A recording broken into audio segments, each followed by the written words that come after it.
Hey, everybody.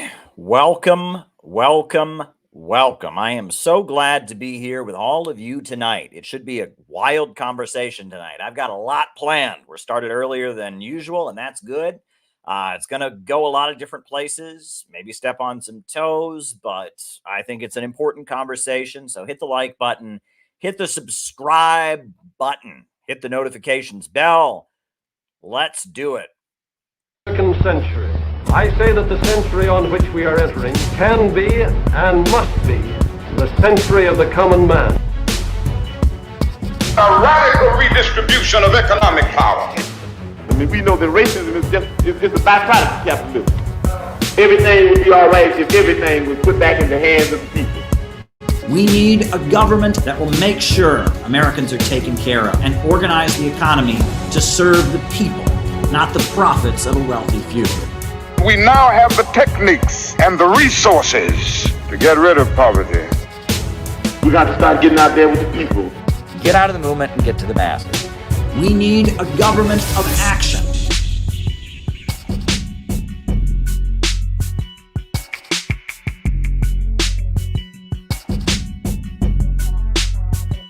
Welcome, welcome, welcome, everybody. Hit the like button, hit the subscribe button, hit the notifications bell. We are going to have a great conversation tonight. Now, for those of you who may not be familiar with how this works, I give my opening remarks, which are going to be pretty long tonight because I've got a lot to say. But who knows? Sometimes I come on here with a bunch of material and it ends quick. And other times I come on here with practically nothing and I go on for a while. But I have a lot of receipts and things to talk about here tonight. So I do my opening remarks. Then from there, we do the roll call where I call you all out as I see you, names and locations, names and locations. We find out who it is who's on the other side of the camera, who is watching. And then I answer people's questions for the rest of the night. On YouTube, questions come in the form of super chats. On Rumble, they come in the form of Rumble rants. In Rockfin, they come in the form of Rockfin tips. But the second half of our show is me answering your questions, and I'll be taking the questions down during the show. They show up, they're listed, and I'll be taking those questions down, and I will answer them in the second half of the program. So if you got something you want me to talk about, all right, make the second half of the program fun. Yeah, give me something to talk about in the second half of our show. That's really what we got to do. In terms of announcements, I'll quickly mention February 17th, there's going to be the Rage Against the War Machine rally. We did have a small but successful day of action this weekend on Sunday to support the Houthis in Yemen. There's video of that. It's been posted on the channel. We'll talk about some of that stuff later. But you're always welcome to join the Center for Political Innovation. We'll put you to work. We got a lot of people joining, and a lot of great stuff was achieved in 2023 and a lot of big plans for the coming year. So hit the like button, hit the subscribe button, hit the notifications bell. If you got something you want me to talk about in the second half of our show, that would be great. Send me a super chat. That's the way it works. So now I'm going to get into the theme for tonight's presentation. Now, tonight,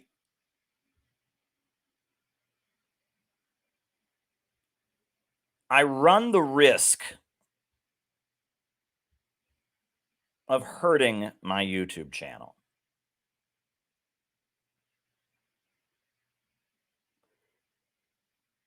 And I'm okay with that. Because the whole reason that this YouTube channel exists is to build an organization, to build an anti-imperialist movement in this country, the movement of people demanding an end to U.S. imperialism, peace, jobs, democracy, and equality. That's the whole reason that this YouTube channel exists. This YouTube channel does not exist for me to get rich.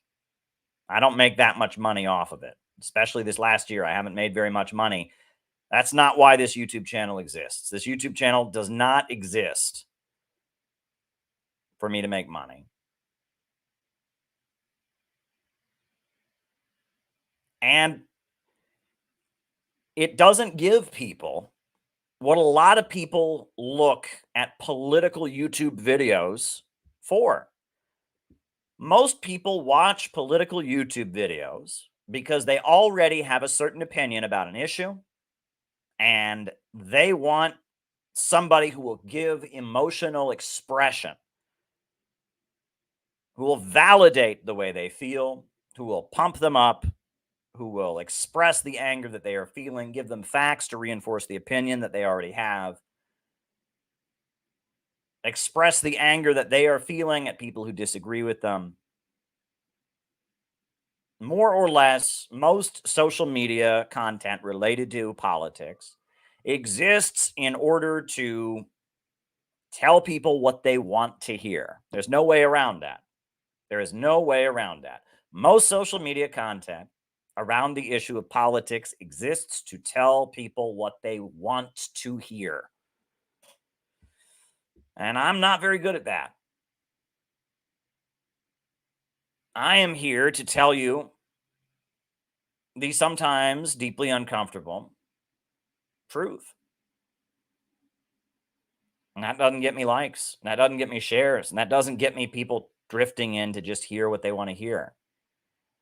I am here to wrangle with you about how we can get from the miserable state of affairs that we are in toward an end to these ugly wars, toward an end to this system of imperialism, toward an end to a country where profits come before people, to an end to a society where people are homeless because there are too many houses and people are hungry because there is too much food. I am wrangling with the big questions on this YouTube channel. And if you just want to see something that reinforces how you already feel, you're going to be disappointed, especially on streams like tonight. I'm getting heavy into this stuff tonight.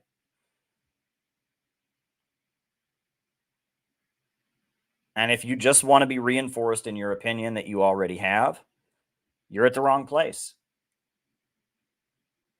And so I have to get that out of the way. And again, if I was just trying to make money from this YouTube channel, I would scream and yell about things that are widespread that I agree with.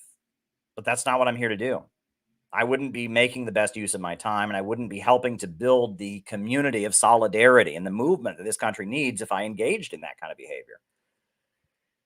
I instead have to wrangle with tough questions. I instead have to say things that are not obvious. I instead have to step on the toes of people whom I agree with. And that puts you in a bad position, right? If you've ever had a friend, you've had to have a tough conversation with your friend and say, look, friend, I love you. I'm a friend of yours, but you got to stop drinking. Hey, friend, I really care about you, but this girl you're dating, she doesn't treat you right. These are not easy conversations to have. But if someone's really your friend, they will have those conversations with you, as tough as it might be. And if you're building a real movement, you have to have those kind of conversations. And so I want you all to keep that in mind tonight. That's the first thing I want you to keep in mind, is that this is not the easy thing for me to do. There's not a financial incentive for me to talk this way. The financial incentive is for me to get on here and say, down with Israel, free Palestine. I hate Israel. And I'm with you on that. I'm anti-Israel. I got anti-Israel credentials. I've been to Iran, and I've been doing anti-Israel activism my whole life. I'm not pro-Israel, obviously. And I'm just like you. I'm horrified by what's happening in Gaza. And I want to premise everything I say tonight with this. If you are burning with outrage about what's happening in Gaza, and if you just have to do something about it, I salute you, whatever it is. If you see children dying in Gaza, which they are dying around the clock, if you see Israel bombing Gaza around the clock and the whole world saying, cease,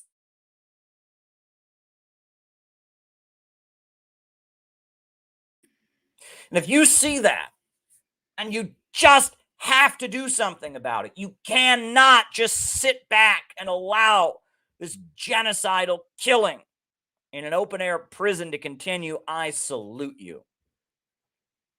And if you choose to take action of any kind to raise awareness about the conditions that the Palestinians are facing, if you choose to go into the streets with a Palestine flag, or to hand out a leaflet, or to call up your relatives and argue with them, or to talk to your coworkers or your classmates or your teachers, if you do anything to support the Palestinians, I salute you. I'm on your side. I am your friend. There's people that are calling you terrorists. There are people that are calling you anti-Semitic. I am not one of those people. If you do anything to support the Palestinians, I am on your side. So that's the first thing I want this conversation to be premised on, and that something must be done. The death that is happening around the clock, the intolerable crimes that we can see on social media, hospitals, and children with their arms and legs blown off. Something must be done.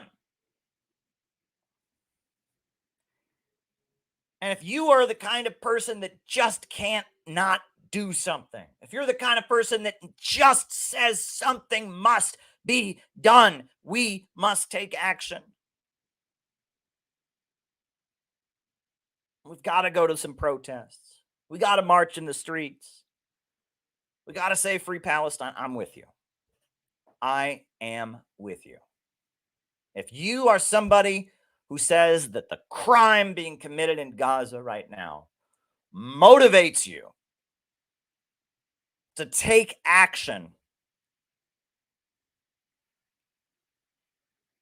regardless of what that action is, I salute you.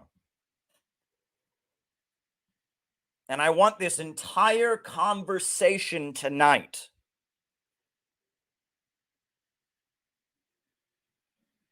to be understood in that context. There are people that attack pro-Palestine protesters, call them terrorists, call them anti-Semites, call them terrorist sympathizers, call them Jew haters, call them all kinds of stuff. I am not one of those people.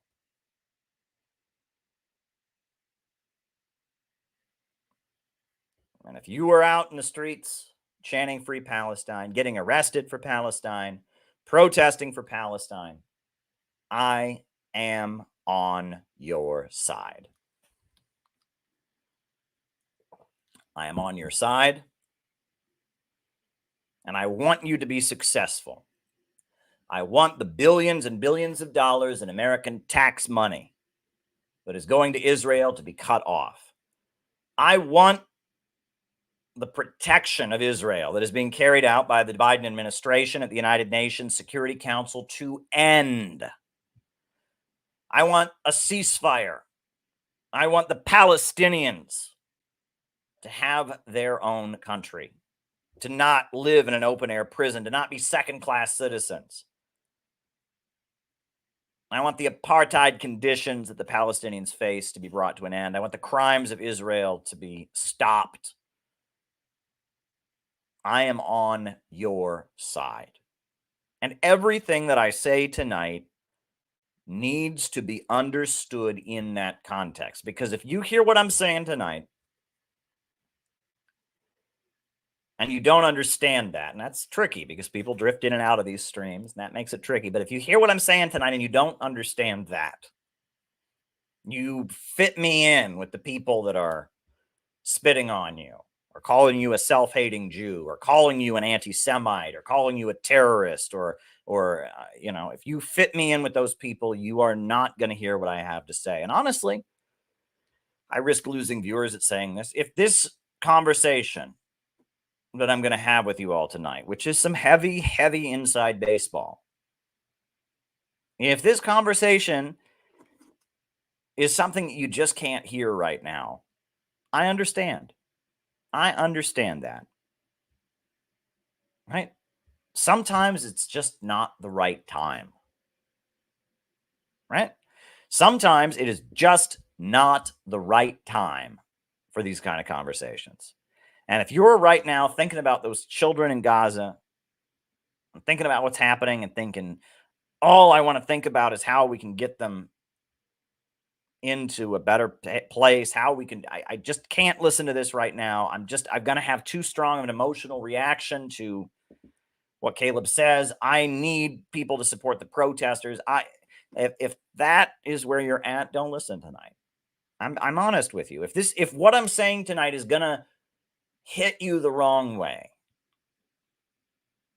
you're going to take it personally. You're going to get defensive. You're going to view this as me not being a team player.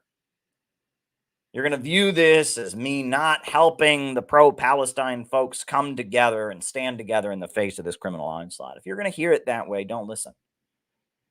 Because I don't want to burn my bridge with you. If you're pro-Palestine, I am on your side. If you are pro-Palestine, you are 1,000 times better. And if you're pro-Palestine and you do something about it, you are 1,000 times better. So please, if my criticism, and there will be lots of criticism tonight, and there will be lots of context tonight, and there will be lots of nuanced discussion tonight. If what I am saying tonight is going to hit you in the wrong way, tonight might not be the night to listen to me. Listen to another night, listen to the next one. You know, I know a lot of these people watch these streams after I make them. But I really want this conversation tonight to be heard by people who will hear what I'm saying and will take it to heart and will take it seriously. That's what I want. And I actually want to thank Peter Coffin, because this whole conversation was inspired by Peter Coffin, the great Peter Coffin, who was a beloved member of the Center for Political Innovation, an anti-imperialist, a longtime social media personality, good friend who has done so much to build our organization, but such a great ally and supporter and writer. And he writes about cancel culture, and he writes about Marx for Sale, and he writes Woke Ouroboros, this great book, amazing book that he wrote critiquing the woke stuff. Peter Coffin is amazing in so many ways. And this morning, he took notice of some protests that were happening, gave me his thoughts. I gave him my thoughts. We had a great conversation. We agreed with each other, but we agreed with each other differently. And he actually made a great video based on our conversation, which I'm going to show later tonight. Actually, we're going to watch the video later tonight. Peter Coffin is amazing. And we saw this video. We saw this video that happened about some pro-Palestine protests. Took place this weekend. Actually happened this morning, a protest. But before we go there, I'm going to show you what we did yesterday. Center for Political Innovation, we are not a huge organization. We got 140 members, right? And our dues are $10 a month. So you do the math. We ain't rich either. But we saw what the people of Yemen were doing to stand in solidarity with the Palestinians. And we saw that the United States was planning, it appears, an all-out attack on Yemen. The U.S. military may be moving into the Red Sea. And so we had a national day of action. So I'm going to show you the video of what the comrades in Chicago, the comrades in Portland, the comrades in California did. I'm going to show you that video, I guess. I'm going to show you that video. I also included some of the Houthis in Yemen and their representatives. I'm going to show you that video. And then from there, we're going to talk about what makes CPI and our approach different, the history, where these things came from. We're going to have a deeper conversation about the Palestine movement and what we're doing as CPI, and why very small protests like what we did this weekend that we do have already had such a huge impact in comparison to some of the very huge protests that are happening. So I'm going to show you this video of the very small rally we did this weekend, and then I'm going to show you the footage of a very large rally that happened, and we're going to talk about the difference between the two, why some actions are promoted by, and we're going to talk about it. So here we go. Capabilities at the beginning of the aggression against Yemen, and today they will fail even more and faster. Marches are taking place worldwide. A sea of demonstrators, you can see for yourself, with many carrying Palestinian flags. A representative of the Houthi movement addressed the crowd, saying that its forces were ready to fight against both Israel and the US. We will support our brothers in Palestine. We tell them they are not alone. God is supporting him, and we are with him too. Today is part of an international mobilization in support of the Houthis. We're here at this rally to support the Yemeni people. The people of Yemen are the heroes of the entire world for what they are doing right now. And we're out here, we believe them, we got signs. We realize the aggression on Gaza and all these crimes are a joint American-British-Israeli action. Whoever stands with them bears responsibility for what happens in Gaza. 20,000 plus people killed in Gaza as Israel unleashes its horrendous crimes. But the Houthis and Yemen, the poorest country on the planet, they're actually doing something about it. They're turning the ships around. They're saying, no ships to Israel until the bombing stops. No ships until there's no more bombing. Enforcing a naval blockade against Israel in solidarity with the people of Gaza. Yemen, make us proud. Turn another ship around. This is a picket line in the Red Sea. Do not cross. They are standing against Israeli atrocities. They are stopping those scab ships that are cooperating with Israel. And this is a heroic act of solidarity. Thanks to heroes in Red Sea, Palestine will be free. Thanks to heroes in Red Sea, Palestine will be free. And if you think about that, I see America in Ansar Allah. This is a group of people that call themselves supporters of God, that believe in economic development. Because they're doing the same thing that the people in the American Revolution did. They're standing up against an international colonial system. And I really want everyone watching now to think about what it means to be an American. What does it mean to be somebody here in the United States of America? Because this is a country that was founded by people from all different corners of the world, endured all kinds of hardship, people from all over the planet who come to the United States of America because they believe that they can get a better life for their family, because they can survive horrendous conditions. Many of them motivated by belief in God and belief that there is a higher purpose and they can build a better life. I have actually here these buttons with the symbol, the official symbol of Ansar Allah on them. And as you can see, you know, one of the things that's very prominently featured on their symbol is a gun. Because part of the Ansar Allah religion, part of the teachings of Zaydi Shia Islam is that every man must have a gun to protect his household. They believe in the right to bear arms. What could be more American than that? In addition, they have a shaft of wheat. There's a shaft of wheat that is perpendicular to the gun. That stands for economic development, meaning that they don't believe in this degrowth environmentalism that's being pushed by the fake left. They believe that they can make a better life for their children, make a better life. They want to use Yemen's oil resources to build up their economy and raise their people up from poverty. No war with Yemen! No war with Yemen! No war with Yemen! People in one of the poorest countries in the world, in the mountains of northern Yemen, the Ansar Allah movement, the followers of Hussein al-Houthi, the poorest people in the world are standing up and fighting back. They have picked up a gun and they are fighting for their people. The Yemeni people will not tolerate any American intervention or guardianship. We are ready for confrontation. The aggression against Yemen has been US-led from the beginning. We are prepared for everything. We realize that if we do not make a sacrifice now, we will later when we are oppressed and defeated. You know, the Bible says that the last shall be first and the first shall be last. And if you think about it, you think about what's happening in the world now. Yemen, one of the poorest countries in the world, is making itself heard all over the planet. The Houthis are heroes. If the American people knew what they were doing, right, they would be supporting it. You know, Mao Zedong, the founder of the Chinese Revolution, he said, The people of a small country can surely defeat aggression by a big country, but only if they dare to rise and struggle, only if they dare to take up arms and grasp into their own hands the destiny of their country. And the people of Yemen have done that. If the American forces present in the Red Sea commit foolish acts against the Yemeni people, whether against the Navy, against Yemen in general, or against Yemen's interests, the Yemeni people will not stand idly by, and the armed forces will not stand idly either. American naval units will become targets, along with those who support and back them. What we're looking at today is another miracle in the Red Sea. Pharaoh didn't learn his lesson the last time.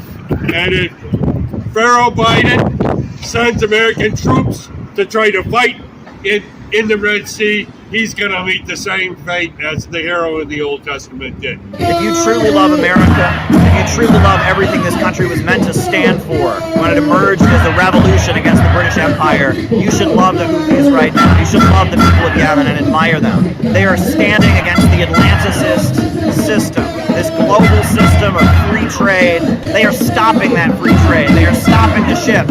They are standing for economic development. They are shutting it down. They are the heroes of the people of the world. They stand for economic development. They stand for the rights of people, the rights of justice and truth against the system that puts profit and monopoly, big banks and corporations over human lives. We admire the Houthis. The Houthis are the hero of the whole world. We stand with you. From Bronx to Chicago to Portland to every corner of this country, there are Americans that hear your call and stand with you. Shut it down. Solidarity with Ansar Allah, solidarity with Yemen, solidarity with Gaza, free Palestine, down with U.S. imperialism. The poorest nation on the planet is doing more than all the richest nations put together to defend decency and oppose genocide. They're doing what America should be doing, and we at the Center for Political Innovation support them. And then we crossed that bridge into China, saw a great banner up ahead. Its meaning set my heart a pounding, and this is what that banner is. Long live the great unity of the peoples of the world. Long live the great unity of the peoples of the world. Long live the great unity of the peoples of the world. Long live the great unity of the peoples of the world. Dare to struggle! Dare to struggle! The government of Sana'a, because it makes its own decisions, isn't hostage to the American colonial project and has witnessed the atrocities of the American Zionist colonial project. The world, if it continues to watch the heinous crimes in Gaza and Palestine, will pay a high price in the future. Because this is the message of the new colonial project. Whoever stands against it will face a fate similar to that of the people of Gaza. China, Russia, and India and other countries won't accept American, British, Israeli dominance. The Houthis are heroes. Houthis are heroes. Houthis are heroes. Houthis are heroes. All right, so that was our very small but very important day of action that we did. We had people in the streets in Chicago. We had people in the streets, and then in the cold weather too, in the streets of Chicago, in the streets of Portland. We had people in the streets of New York City. We had people in the streets of Humboldt County, California. We, as the Center for Political Innovation, we mobilized very short notice the people that we could assemble together to give our unique understanding of the Yemen crisis, our message. And it was a small demonstration. But tonight I'm going to tell you why our approach at CPI is far more of a threat to the ruling class. And why, with our limited resources, we have accomplished so much, and why there is such a concerted effort to silence us and destroy us, and why forces with a lot more money and a lot more resources and a lot more people are accomplishing far less than we are accomplishing. So this morning, I didn't see this because I just try not to pay attention to things I don't like. But Peter Coffin sent me this video.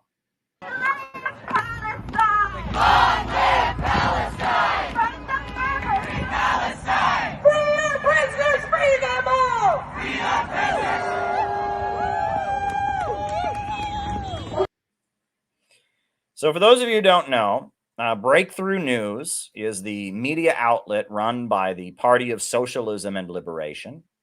And that's the Holland Tunnel, one of the few tunnels through which one can enter New York City from New Jersey. Now, Manhattan is a very, very, very, very expensive place to live. I can't afford to live in Manhattan. I live in Brooklyn. New Jersey is even less expensive than Brooklyn. And a lot of people who work in Manhattan, they go to work every day by going through the Holland Tunnel. Well, this morning, they had a hard time getting to work because the Party of Socialism and Liberation blocked the doors, blocked the Holland Tunnel. And, you know, this is the Brooklyn Bridge. Again, there are many people in New York City who live in Brooklyn like I do, who work in Manhattan like I do sometimes, who have to get to work. So they have to go over the bridge. Well, today they had a hard time going over the bridge because of the fact that Party of Socialism and Liberation members, you know, they blocked the bridge. And there's another bridge, the Manhattan Bridge, similar story. So I said at the beginning of this stream, I bet all of those people on there, if they ever met me face to face, we could have a conversation. Now, it might be hard for them to hear what I had to say, but they would probably like me if they met me personally. And they would understand that whatever our disagreements were on, you know, we're both coming from a similar place, right? I was in the Workers' World Party, which the PSL comes out of. I was in that for a long time. And, you know, I mean, we all want to end imperialism. We all want to do everything we can to stand with the Palestinians. And that I bet if I ever met those people in person, you know, despite whatever our disagreements, you know, we would probably be able to recognize that we had similar basic goals despite whatever our differences are. And like I said, it is far better that you hear the cry of Gaza. Far better that you're motivated to take action for the Palestinians than to do nothing. And this is inside baseball tonight. This is some inside baseball. This conversation is premised on the understanding that you want to help the Palestinians, that you want to do something about helping the Palestinians. You want to do something in real life to help the Palestinians. And it's premised on that. And as somebody who is like you and wants to help the Palestinians, and as someone who is like you and wants to take action for the Palestinians, and as someone who is like you who wants to do something in real life and not just virtue signal on social media to help the Palestinians, I have to have a tough conversation with you. And I have to tell you something that is not going to be easy for you to hear. And trust me, I used to be one of these people. I was in the Workers' World Party. I was part of Occupy Wall Street. And, you know, I know this wouldn't have been easy for me to hear at that time either. And there was times where I probably wasn't in the place to hear it. So again, if you're not in the place where you can hear this criticism right now and hear what I have to say, that's okay, right? Maybe take a break for tonight. But I'm here to tell you what was accomplished by these protests. What was accomplished by blocking the Brooklyn Bridge, the Holland Tunnel, and the Manhattan Bridge today? What was accomplished? What did they achieve by engaging in these actions today? Well, I mean, people that are pro-Palestine connected with each other. That was good. People that were pro-Palestine had the bonding experience of being through a stressful situation today. And that was good, I guess. You know, that's something that came out of this. But other than that, Do you know what was achieved today? Brian Becker made some fucking money. That's what was achieved today. Brian Becker made money.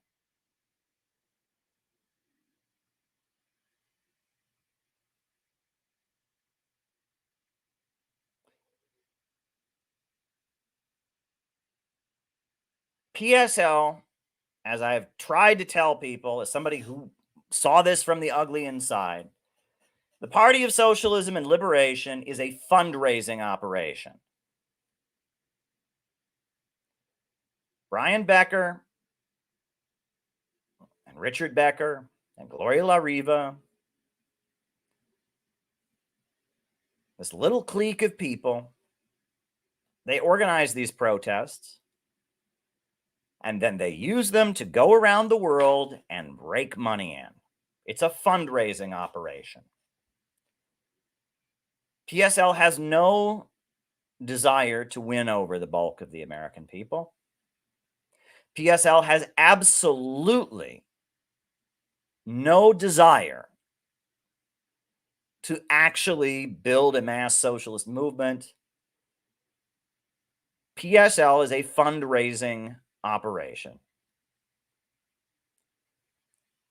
For years, Brian Becker has perfected the art of staging protests in Washington, D.C., reserving the permits, setting up the sound system, suing the government for the permits, making sure that his group of people have control over the space, having a team of marshals that violently escort you out if you piss them off or don't go along with what they're saying,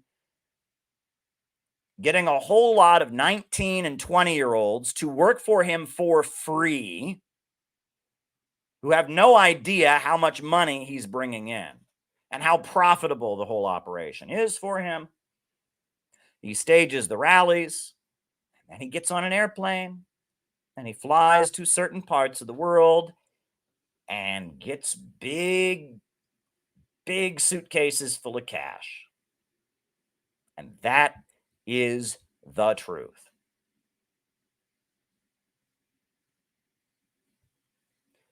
Brian Becker does not care if the bulk of the American people get won over to his perspective. Brian Becker does not care if the socialist movement in America gets bigger. Brian Becker is trying to keep his protest hustle going.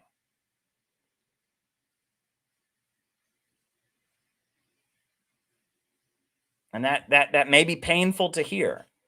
Brian Becker is a lot like a labor union boss, right?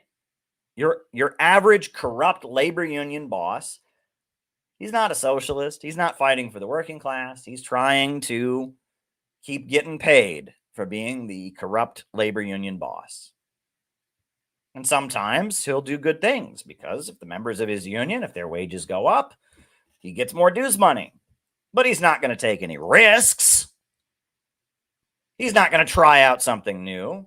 He's not going to organize any movement that might get him in trouble because he's too busy getting the money. And any serious organizing, any serious uprising of the workers would put him in danger. So the labor union bureaucrat has a dual role. On the one hand, he seeks to somewhat protect and advance the living conditions and the wages of the members of his union. And on the other hand, he exists to hold back the workers' struggle to make sure he can protect his bureaucratic position. And that is what Brian Becker is. And right now, we are living in a period where the overwhelming majority of the American people are against foreign interventions, are against these wars.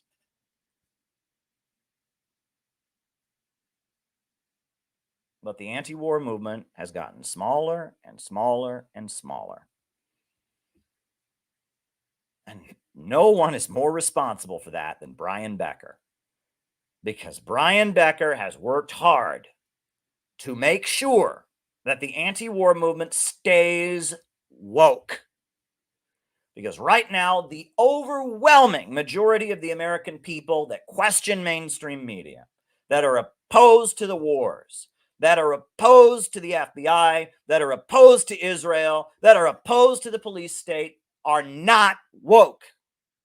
That is a fact. The liberals, including the RCP and the Revolutionary Communist Party, support the FBI. The RCP even had a rally to support James Comey, the FBI director, when he got fired.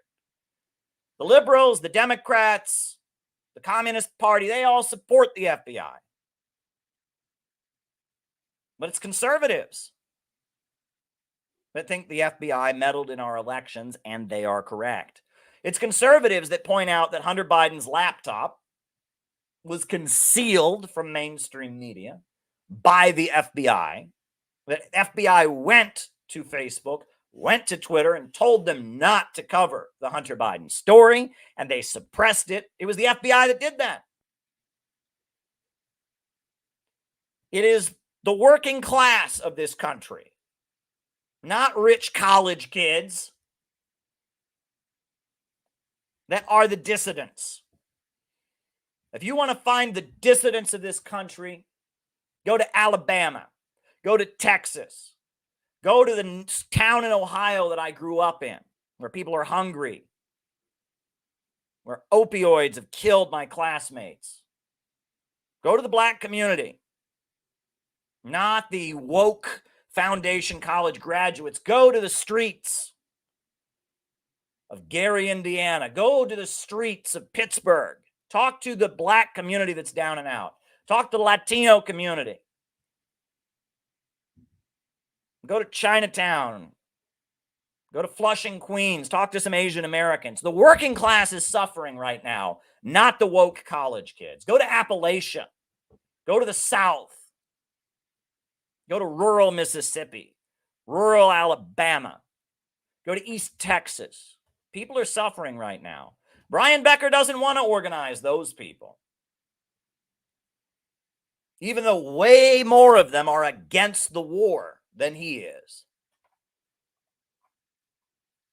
Way more of them are against the war than middle-class liberals are. Brian Becker wants to organize the liberals because this is the scheme that he has manipulated and perfected his whole life. This is his cash cow.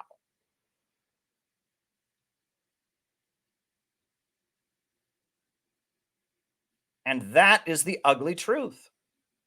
The American people are more anti-establishment than they've ever been. The American people are more anti-war than they've ever been. The American people are more anti-mainstream media than they've ever been. And the left, the Democrats, the liberals, the woke college professors are the defenders of the establishment. But Brian Becker wants to recruit them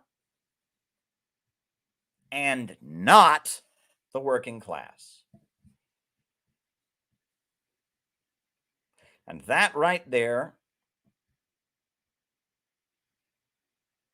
gets to the essence of the difference between the Center for Political Innovation and the Party of Socialism and Liberation, and why our protests that were very small were far more valuable than their protests that were very big.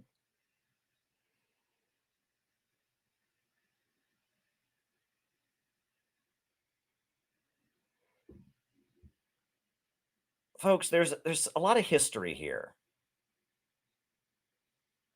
But when it really gets down to it, leftism in America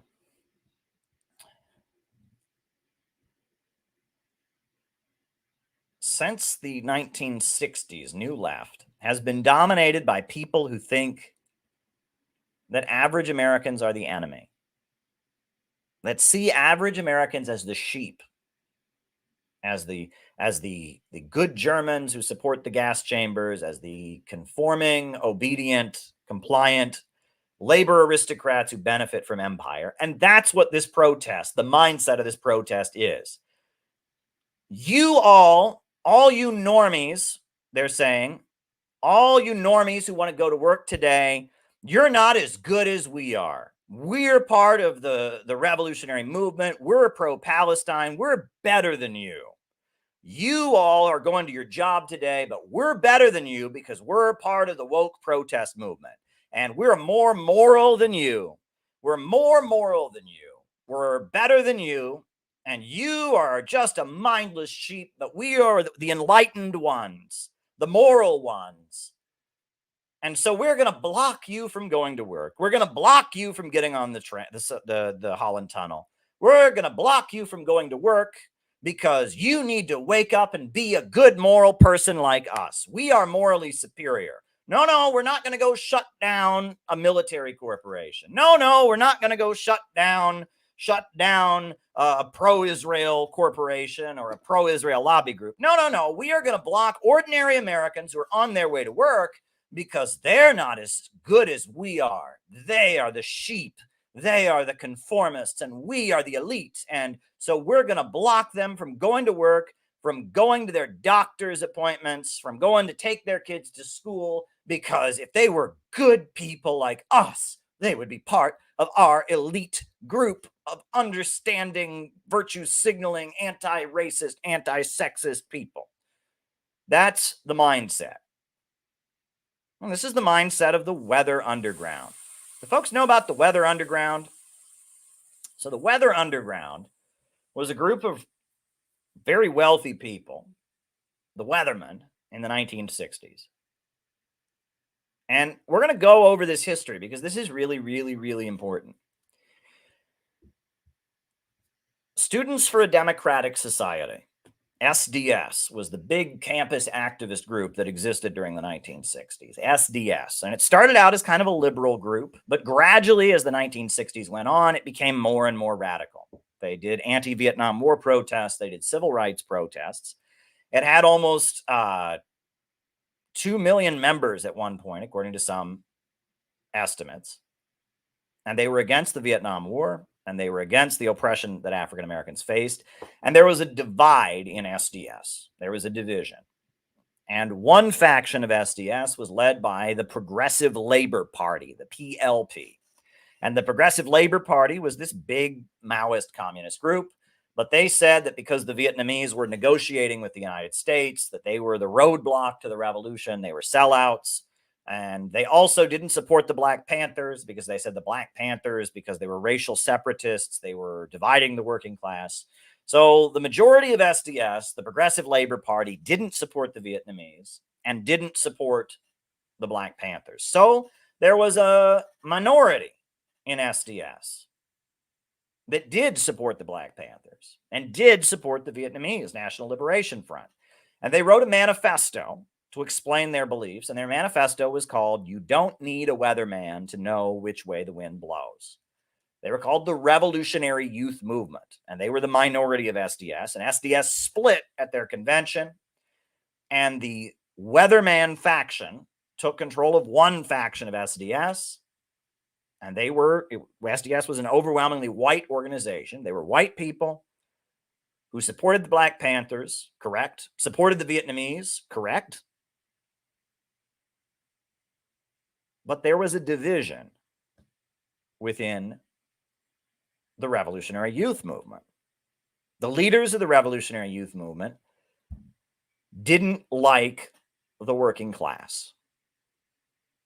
They thought that the bulk of the American working class were pigs. They thought the bulk of the American working class benefited from imperialism. And so they wanted to recruit young counterculture youth to engage in left adventurous terrorism.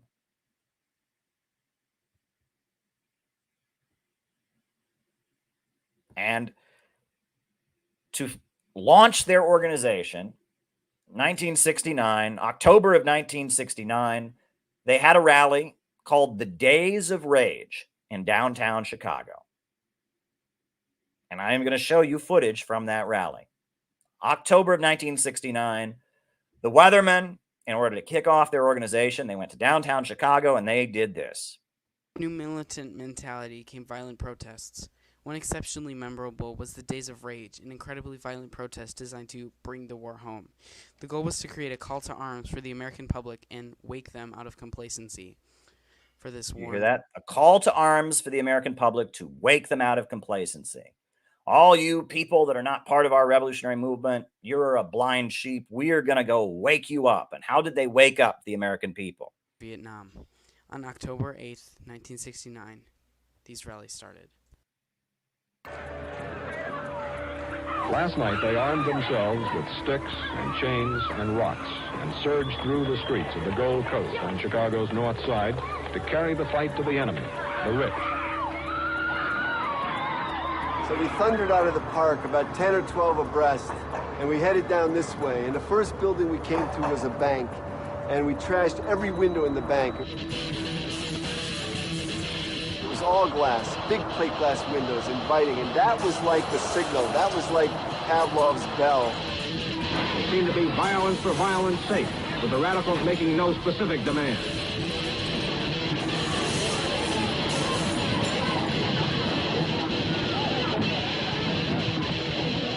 At about this point, at State and Division, we saw a serious barricade, several police cars, a real masked presence, and we had no out at that point, so we just swarmed into it, and there was a terrible fight right here.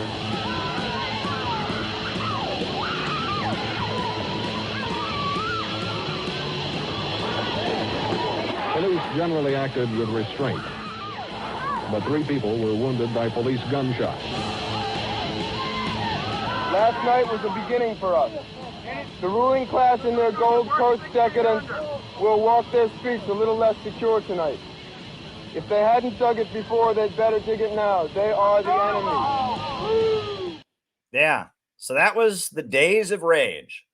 They went to the wealthy area of Chicago, which is a lot of working class people live there. I mean, they may be higher paid workers, but a ritzier part of town in Chicago. And they smashed a bunch of windows and they got into scuffles with police. And that's what happened. Well, at the time in Chicago, there was a very amazing leader at the time of the Black Panther Party, Fred Hampton. Fred Hampton was still alive. He died in December of that year. But in October, just 2 months before he was murdered by the American government, Fred Hampton was asked to give his opinion of the Days of Rage. And Fred Hampton gave an interview about the Days of Rage. Fred Hampton was approached by the weatherman to go join the Days of Rage, and he said he didn't support it. And there were a number of people that were part of the revolutionary youth movement who didn't agree with the weathermen and the Days of Rage. And so they broke away and they formed RIM 2, Revolutionary Youth Movement 2, RIM 2. And Fred Hampton worked with the young white people in RIM 2, Revolutionary Youth Movement 2. And so while the weathermen were doing their crazy downtown violent action, Fred Hampton gave this interview. And this is Chairman Fred Hampton, 2 months before he died, giving his opinion of the Weather Underground's Left Adventurous March. Fred, where does the Black Panther Party stand concerning the weathermen, the SDS? We stand way back from the SDS and the weathermen because we believe that the weathermen action is 2 actions. It's RIM 2 and weathermen. We think they call them both national action. We think that RIM 2 is national action, weathermen is national reaction, you know. So RIM 2, Revolutionary Youth Movement 2, that's what he's talking about. There's weatherman and there's RIM 2. Weatherman were the crazy left adventurous terrorists. RIM 2, that's part of our heritage at CPI, and I'll tell you all about that later. But this is Fred Hampton explaining why he supports RIM 2 and says that's a national action and why he considers the weatherman's action to be a national reaction. We think it is anarchistic, opportunistic, individualistic, it's chauvinistic, it's customistic, and that's the bad part about it. It's customistic in that its leaders take people into situations where the people can be massacred, and they call that revolution. And it's nothing but child's play, it's folly, and it's criminal because people can be hurt. We say that they're doing exactly what the pigs want them to do. They're doing exactly what the pigs want them to do. When they take people down and just do nothing, play around, and the pigs are prepared for this, and they'll wipe all of those young people out. We think these people may be sincere, but they're misguided, they're muddleheads, and they're scatterbrains. They're misguided, they're muddleheads, and they're scatterbrains. They may be sincere, but they're doing exactly what the pigs want them to do by smashing up the workplaces, the cars, and the restaurants of a bunch of working class people to wake them up so that they can join the enlightened minority that are already anti-imperialist. They are helping the state by blocking a bunch of working class people from going to work and looking down on them as the blind sheeple who aren't enlightened enough to join the PSL. It's the same mindset. The Weathermen saw the people as the enemy. And the Black Panthers, despite the fact that they were black, despite the fact that they organized black people in a separate black organization, even still, they had the understanding that demonizing the bulk of the American people, demonizing the white working class, was not the right approach. The only way we can show them is to criticize them like we're doing right now, and then leave from here and go to the federal building and have a demonstration that's to educate, a demonstration that is disciplined and organized, and that's what we're going to have to do, and let them see the examples. Yeah, and on the same day of the Days of Rage, Fred Hampton and the Weathermen, Fred Hampton and the Revolutionary Youth Movement too, had a separate rally that was about educating people, teaching them Marxism. Tell me why you feel the approach of the SDS weatherman is wrong. I feel it is wrong, just as I said before. No, don't tell me just you said before. That's why I asked you again. Just answer straight, just in case we use this part. I feel that it's wrong. Let me ask you again. Why do you feel that the approach of the SDS weatherman is the wrong approach? I feel that it's wrong because it's pig action, you see. They're doing exactly what the pigs want them to do. They're leading people into a situation where it's an astronomical situation, too great for the people to deal with. It's a situation where you got a bunch of mechanical pigs with .357 Magnums and shotguns and mechanical mace and all that type of thing. And then they're talking about they're going to carry on the revolutionary struggle. That's not revolution, it's insanity, it's madness, it's nostalgia, and it's a massacre. That's what it's potential massacre, that's what it is. And we don't support that because we've said all power to the people. All the power is manifested in the people. We don't have any people whose lives we believe that should be thrown away. Has the weatherman SDS tried to get you to go on their side? Have you met with them, and what happened? We met with the weatherman faction of SDS several times. We've had ideological struggles and we have ideological differences. So what we did was we had the other faction of SDS that agreed with the Black Panther Party called for an alternate action, a well-disciplined action not to provoke pigs, an action not to talk about setting up confrontations with the pigs because the people are not ready for confrontation. You hear that? The people are not ready for confrontation. He sat down with the other faction of SDS, the Revolutionary Youth Movement 2, to engage in a disciplined action, not aimed at creating a confrontation, but at educating people. These confrontations that they have are premature. They're politically premature, and they're wrong because they commit people in a situation which they're not anywhere prepared for. Well, why do you think the weatherman SDS tried to link the Black Panther Party to its movement? I don't know if it was actually the weathermen of SDS. I'd have to say that it was the establishment press that is nothing but a tool of Warden Nixon's machine. We call him Warden Nixon because the whole world is a penitentiary and he's just a warden of the whole world. And you see, these people are just an arm that he uses for fascist oppression, And I think that these fascist news media might have did that. Now, briefly, how would you sum up what the weatherman SDS is trying to do and what you think of what they're trying to do? I'd say that basically they believe that white people need to learn how to struggle. That they believe that these white workers need to learn how to struggle through confrontations. I'd have to say that basically... Yes, he's summing up their position correctly, which is confronting the people on the way to work, confronting the average Americans and saying, wake the fuck up, and trying to provoke a confrontation. trying to use confrontational tactics to shake the bulk of the population awake. That's what they believe, right? He's saying that they want to use the tactic of confrontation to awaken the American people. How would you sum up what the Weatherman SDS is trying to do and what you think of what they're trying to do? I'd say that basically they believe that white people need to learn how to struggle. That they believe that these white workers need to learn how to struggle through confrontations. I'd have to say that basically I believe that this is incorrect. I believe that white workers have been struggling. They're some of the most violent people in the world. I believe that what they need is they need a redirection in their ideology and in their politics. They need. You hear that? There's plenty of violence in working class life. All right? Working class people have violence in their communities. They have violence in their homes. They have violence in their schools. They have violence in their workplace. There's plenty of violence in life.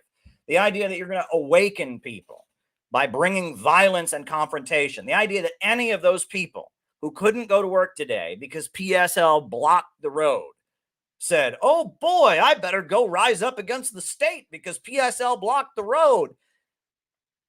The idea that any of those people suddenly learned how to struggle through that is wrong. The problem is ideological. The bulk of the masses of people in the United States right now don't know. They don't know. They're looking for answers. The reason there's so much anti-Semitism on the internet is because they know something's wrong. When the USA pours billions of dollars into Israel and this country's falling apart and they want answers. And those anti-Semites are there to give them answers. The reason that so many Americans are taken in by conspiracy theories, libertarianism, etc., is because they know something's wrong, but they don't have ideology. They need ideology. They need to understand capitalism and socialism, imperialism, class struggle. They need to be taught all the stuff that we teach on these streams. They need to be educated. It's not that they don't know how to fight. It's not that they don't know how to fight. American workers know how to fight. You ever been to a working class neighborhood? Workers know how to fight. Working people in this country, black, white, Arab, Asian, Latino, they've got guns. They know how to fight. You're not going to awaken them by creating a confrontation. You have to tell them who to fight against and who to fight for. And the adventurist mindset says we're going to awaken the masses of people by just making a confrontation. We're going to show them violence. Violence will awaken them with spirituality. That's George Sorel. That's not Marx. That's not Lenin. That is the anarchistic teachings of Sorelianism, which gave birth to fascism. Google George Sorel. The idea that violence has spiritual power, violence for violence sake, and that just creating a big confrontation is the way forward. That is Sorelianism. And it's a great recipe for building a counter gang that will be the hit squad of one faction in the ruling class or for another, right? The brown shirts, Mussolini, they drew heavily from George Sorel, right? Sorelianism.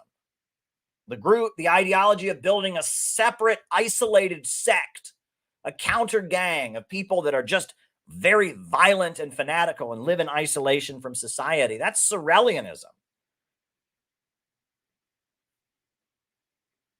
Who to struggle against. The workers need to start. Basically, they believe that white people need to learn how to struggle. That they believe that these white workers need to learn how to struggle through confrontations. I'd have to say that basically I believe that this is incorrect. I believe that white workers have been struggling. They're some of the most violent people in the world. I believe that what they need is they need a redirection in their ideology and in their politics. They need to know who to struggle against. The workers need to start to begin to learn that their job is to struggle against the bosses. And until they do this, then struggle is incorrect. It's like no struggle at all. We say that if you don't struggle correctly, you shouldn't struggle. But you should struggle. We said dare to struggle and you dare to win, dare not to struggle, and you don't deserve to win. But we have to struggle properly. What about the special approach of Weatherman, which seems to be violence? Well, you see, I don't think it's really violence, you know what I mean? I think it's just a lot of folly, a lot of child's play. I think that to have violence, you've got to be able to cope with violence, you know what I mean? And that's what the Black Panther, the Black Panther Party, a lot of people say we're violent.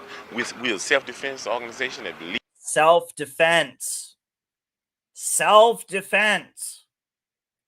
All revolutions in history have been acts of self-defense. The Bolsheviks defended themselves from General Kornilov's reaction and built up the Soviets and built up the militias to protect St. Petersburg from the Kornilov reaction. Mao defended the peasants from Chiang Kai-shek. He defended China from the Japanese invaders. He defended the red areas from Chiang Kai-shek who wanted to divide them. Self-defense. Every serious revolution in history has not been a provoked confrontation. It has been an act of self-defense.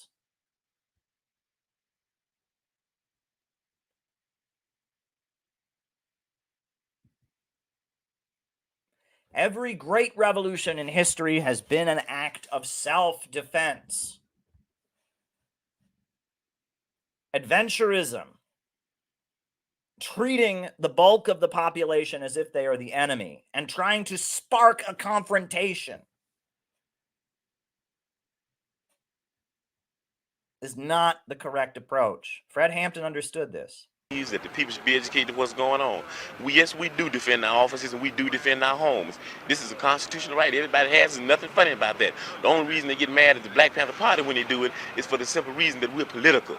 And they don't want to admit this. There are a lot of young organizations around, but we are a political organization. We're an organization that understands that politics is nothing but war without bloodshed, and war is nothing but politics with bloodshed. That it's just like you stretch something, and it goes, you can stretch things, they'll go into being another thing. If you stretch politics so long, it'll be war. And that's where we're at. Well, then why do you feel it's so important for the Black Panther Party to disavow any real link with the Weathermen STS? I think it's important because there are a lot of people that watch the Black Panther Party for examples. They observe us and participate with us.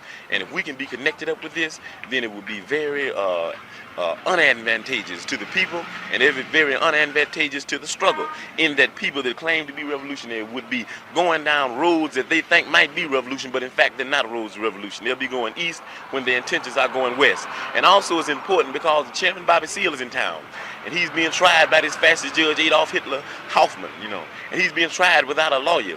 And we've got to bring all of the attention and focus on this trial that we possibly can, so that people can understand that these people are more capable of building gas chambers than Hitler ever was capable of building gas chambers. And we're going to have to get together. We're going to have some anti-gas chamber marches, and some anti-fascism marches, and some anti-Hitler Hoffman marches, and some anti-Mussolini Attorney General Mitchell marches, and some anti-Daley and some anti-Hammerhead marches. These are the things we're going to have to do. The people need to be educated. If they're educated, we can resist and we can stop this fascism. Okay. All right. Thanks for giving us the second shot. Okay. Good. Okay. Yeah. That was Fred Hampton. Right? And, why am I comparing what the Weathermen did in 1969 to what PSL did this morning? Why am I comparing that? It's not the same, right? PSL didn't damage any property, from what I understand. PSL did not, get into any scuffles with the police. But they had the same mindset. It viewed the masses as the enemy. The masses of Americans that aren't part of their cult are the enemy. They put themselves in the place of getting arrested. They viewed the masses as sheep. And they created a confrontation that did not educate. And that this is unfortunately part of the flaw in the Marcyite tendency, right? Sam Marcy was a brilliant man. And I quote Sam Marcy. I've written about Sam Marcy. But Sam Marcy was a bit of a Sorelian. And actually, if you go and look it up, Workers' World Party, which Brian Becker was a member of for many years before he started PSL. The Marxite tendency that that PSL comes out of. Workers' World Party was the only party, the only communist party to support the Days of Rage. Look on the Wikipedia page. That's a fact. The only communist group that sent people to support the Days of Rage was Youth Against War and Fascism, Workers' World Party. The Workers' World Party supported the Days of Rage because they had this mindset that it's always better to have a big confrontation. And even though Workers' World Party supported the Black Panthers, when the Black Panthers opposed the Days of Rage and worked with Revolutionary Youth Movement 2 and tried to get to the masses of people, the Workers' World Party said no. They said push the struggle as far as it can go. They said socialism is as socialism does, and they were desperate to get their battle high. This is one of the dangers, right? I was part of Occupy Wall Street. I was there. I remember we had these marches through Lower Manhattan, and people would jump on the tables at those outdoor restaurants and shout, "Wake the fuck up, people." I was there, and this is the problem. You want that battle high. You want that thrill of confrontation.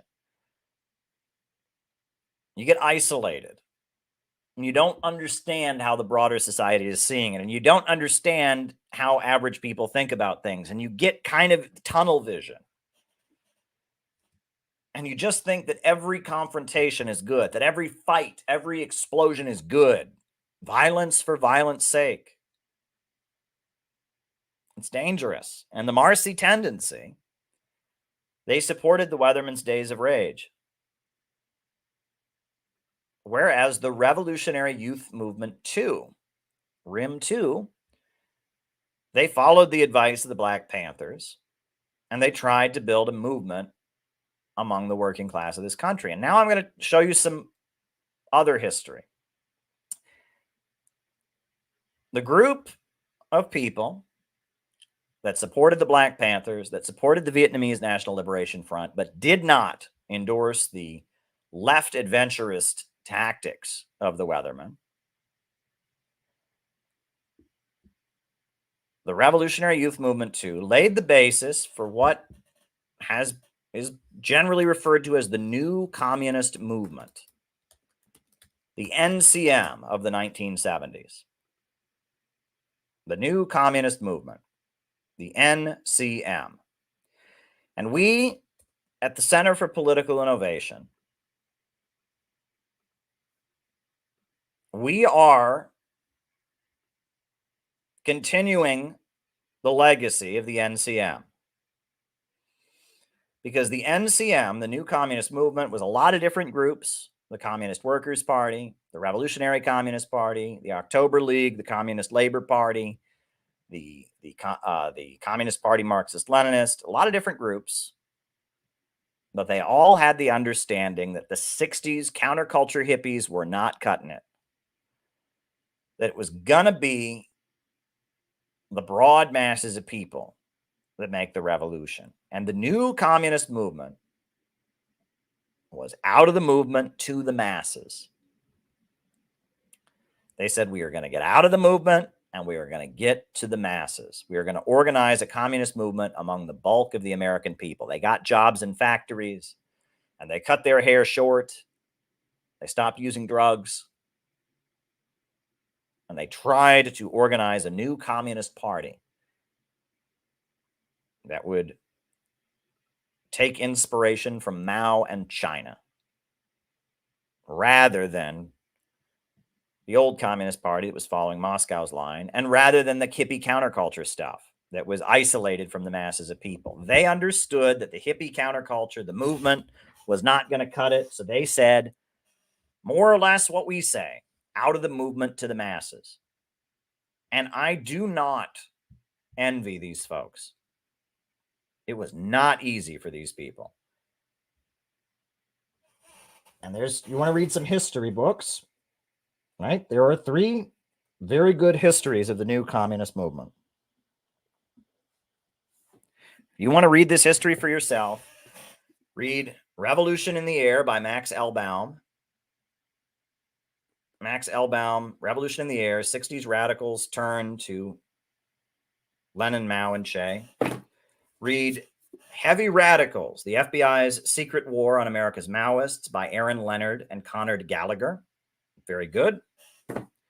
And read Detroit, I Do Mind Dying, a study in urban revolution by Dan Georgakis and Marvin Serkin.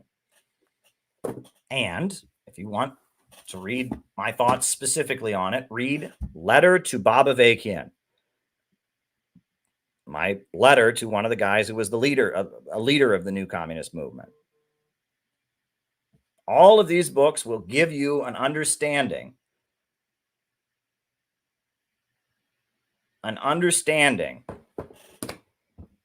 of the new communist movement and what they were up against. And it wasn't easy, because back then there was still a very comfortable industrial middle class of the United States. And while you had 60s radicals that were, long-haired young people that were hippies, the bulk of the American working class thought all those young people needed to go get a job. They needed a haircut. They were not thrilled, with the young radicals. But these folks knew that it's the masses of the people that are the makers of history. And so in very hostile circumstances, they spent a decade from the late 60s, 1969, 1970, up until the early 80s. They were trying to build a mass movement among the American working class. And they were not successful because the conditions were just not ripe for it. The USA still had a very strong economy. The USA still had a very strong economy. The white working class was still very right-wing, and yet they tried. They tried to do what was right. And there were some interesting moments. For example, they made some mistakes, right? In Boston, there were some racist riots against school busing, against integration. And they could tell that the people supporting school integration were liberals. So they made the mistake of supporting those racist riots. Well, obviously that was wrong. You never want to support a racist riot. But after they did that and they made that mistake, this memo got sent out. You can never support anything that's right-wing. But I also want to take you to 1976. We had the Declaration of Independence in 1776. So in 1976, there was a big celebration they called the Bicentennial. Our U.S. President Jimmy Carter gave a big patriotic speech in Philadelphia, and it was a big celebration of American imperialism and American capitalism. There were two protests to counter the Bicentennial, and this is really important. There were two protests to counter the Bicentennial. The first protest to counter the Bicentennial, the biggest one, I had to work really, really hard to find any pictures of. It was a huge rally called Bicentennial Without Colonies, and it was organized by the Weathermen. The Weather Underground, they had an above-ground organization called the Prairie Fire Organizing Committee, and they were tied in with Puerto Rican nationalist groups, and they were tied in with some Native American organizations. And so the Weather Underground and their ally, the Prairie Fire Organizing Committee, along with the October League and the Workers' World Party, they had a rally to counter the Bicentennial that I can't even find pictures of. It was much bigger than the other rally. But this rally that they organized, Bicentennial Without Colonies, it happened. It took place, right? Here's a picture from it. Viva Puerto Rican Liberation, Bicentennial Without Colonies, Without Political Prisoners. That's from a Puerto Rican nationalist group that was supporting it. There was that. Let me see if I found like one single photograph from this other rally, even though it was apparently quite huge. It was like 30,000 people. Yeah, here's their banner. Bicentennial, without colonies, freedom for oppressed nation, equality and jobs for all. I don't know why those kids' faces are painted white. I don't know what that means. But they bust Native Americans in from reservations. The Black Panthers came to it. Puerto Rican liberation organizations. And they had a big rally, about 30,000 people. July 4th, 1976. And their message was, America's racist. Bicentennial without colonies. America's racist. It's racist against black people, racist against Puerto Rican people, killed a lot of Native Americans. And they had a rally that I can barely find any pictures of, that nobody remembers. 30,000 people. And they marched and they said, America is racist. And it was organized by the Weathermen, the Weather Underground. And that's that. However, there was another rally that happened that day. It was much smaller rally, right? The Bicentennial without colonies was about 30,000 people. There was a much smaller rally, about 5,000 people. 5,000 is a lot smaller than 30,000. This rally was called by the Revolutionary Communist Party. We've carried the rich for 200 years. Let's get them off our backs.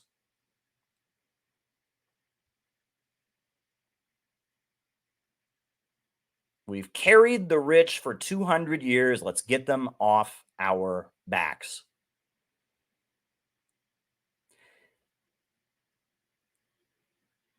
And that rally, which was much smaller, left a much bigger impact. Why? Because if you've ever done anti-war activism in this country, you've seen a photograph from that rally.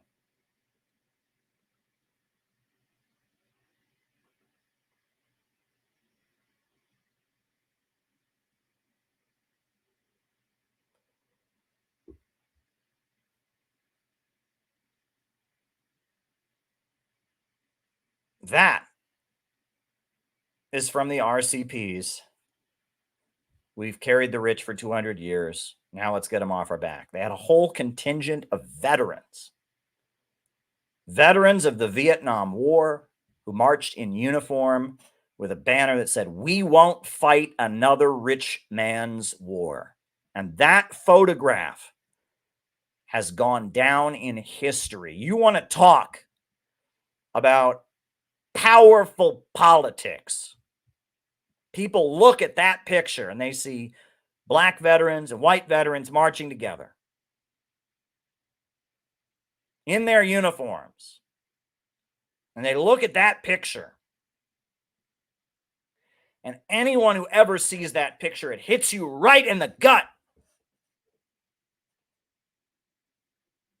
That picture, that one photograph, did more than the 30,000 people that assembled to say America is a big fat racist country. If all the RCP had did on July 4th, 1976 is just get those guys together and take that single photograph, it would have been worth it. This photograph gets to the essence of the problem. That the rich and the ruling class start the wars and working class people die and come home in body bags. And black, white, Arab, Asian, Latino,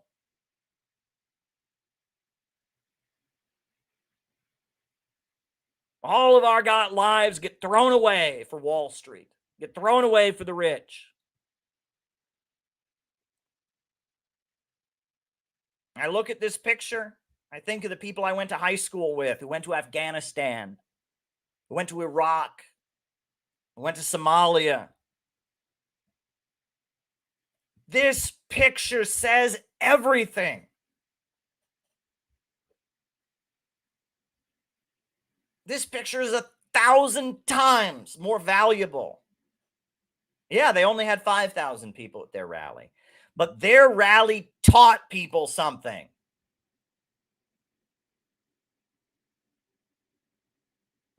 Everyone who looks at that picture learns something.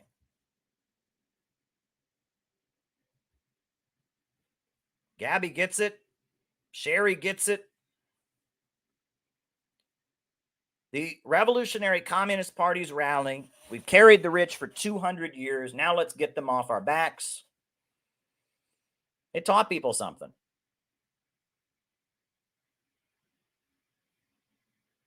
It taught people something. But I'll show you some other history. Right? Again, it's fascinating to me. The Bicentennial Without Colonies rally was huge, but I can barely find any pictures of it. But the RCP rally that was much smaller, there's loads of pictures of it. A couple months before their rally, they went to the Statue of Liberty. And they unfurled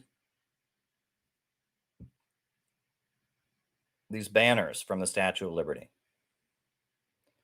Extend and expand GI benefits, Vietnam veterans against the war, and we've carried the rich for 200 years. Now let's get them off our backs. They hung those two banners from the Statue of Liberty.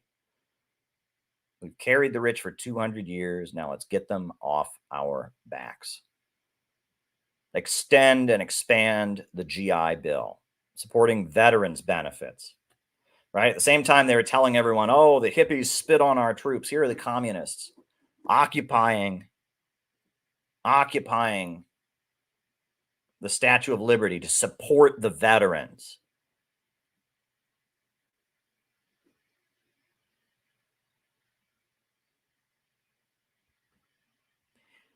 I'm telling you, there's a reason that if you look for pictures of the Revolutionary Communist Party's rally that was much smaller,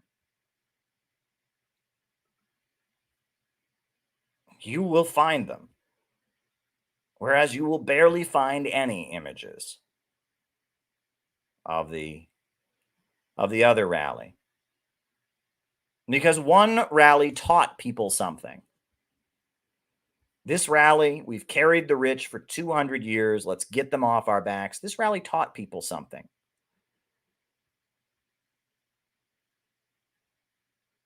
Might have been smaller, didn't have bigger. It was nowhere near as big as the other rally. But it had a message that could actually lead to a revolution.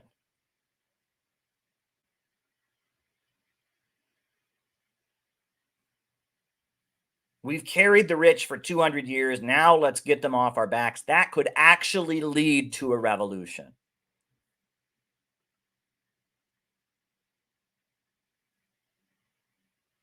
America is a big, fat, evil, racist country. Bicentennial without colonies, that ain't going to lead to any revolution. A lot of people are going to get their anger out. And that's not going to lead to a revolution.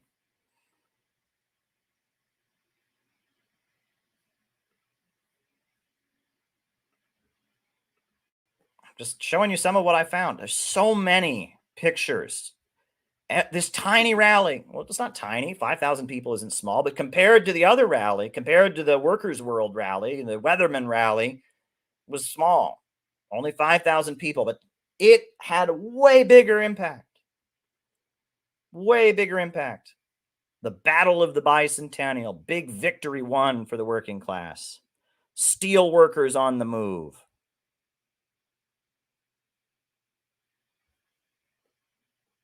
Right? There's even a song. They even recorded a song. I've played it on these streams before. I'll put it on. I'll put the song on for you all. They recorded a song for their rally.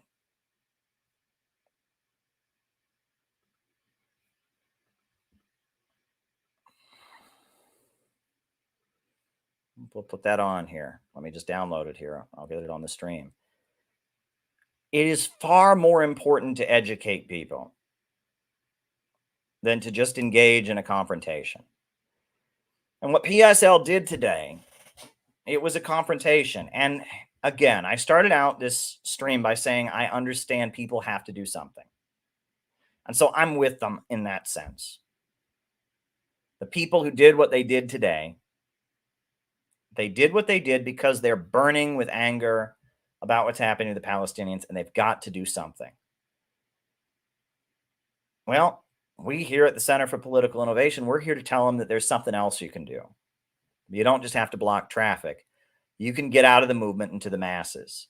You can educate your coworkers. You can teach socialism to people. There's an ideological problem.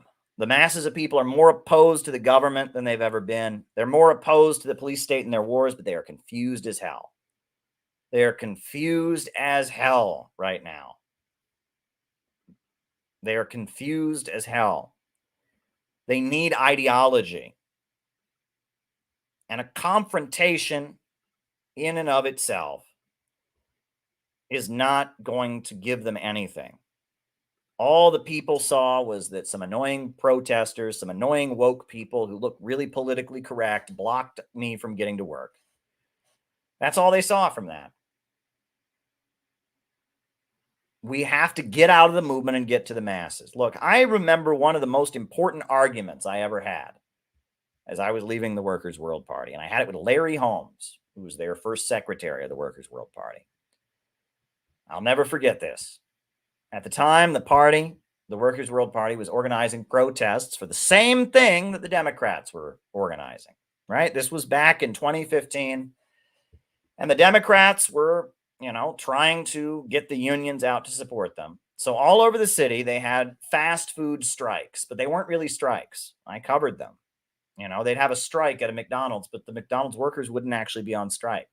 All it was just a publicity, a rally that was organized by the labor unions where the Democrats would speak.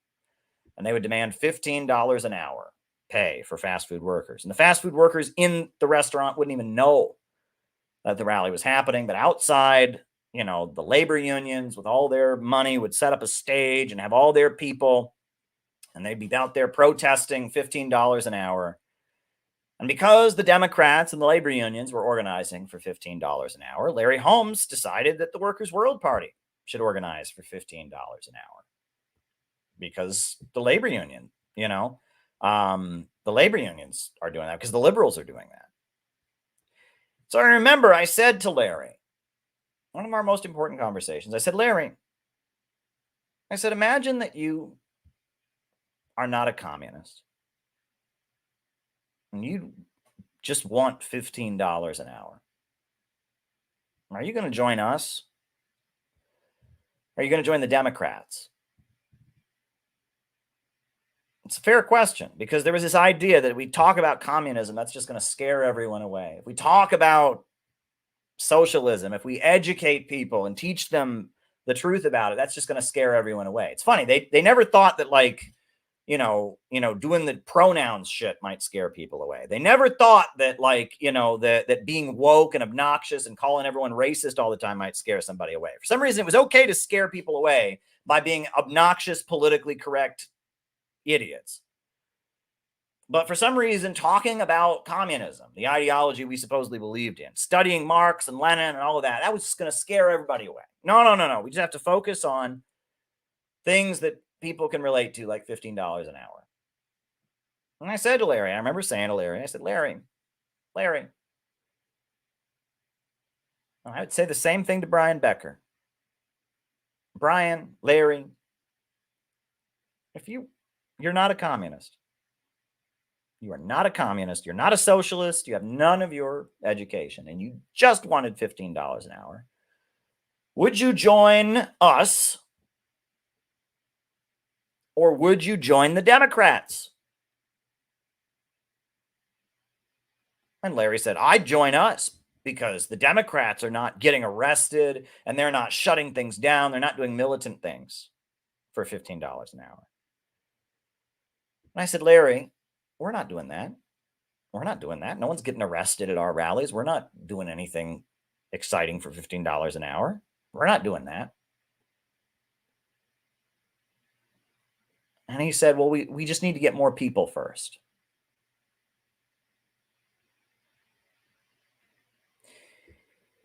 was one of those cricket moments, you know, and I tried to show Larry all the polls that were coming out, showed people were really interested in socialism and communism, that people really, no.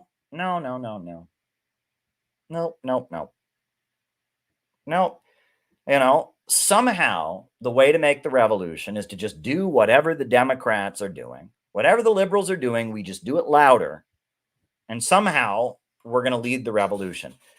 That doesn't work. That does not work. The idea that the way we're going to build a socialist movement in America is we look at whatever the liberals are doing and we do it slightly louder or with more radical language or something. That's the way to make the revolution. That is what PSL is centered around.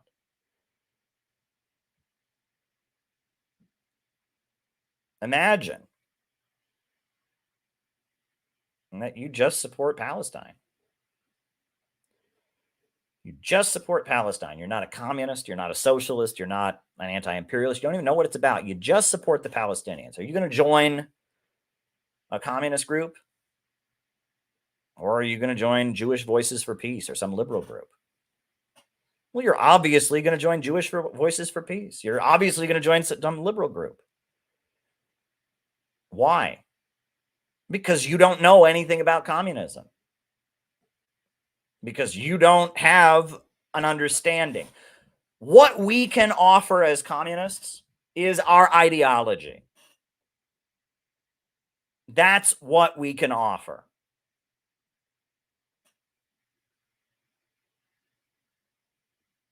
Let me re-emphasize that. What we can offer is our ideology. The masses of people are the heroes. The masses of people are the makers of history. We cannot put ourselves in the place of the masses of people. They will go out and do amazing, heroic things when the time comes. And we'll be trying to hold them back, trying to restrain them. The masses of people are the makers of history.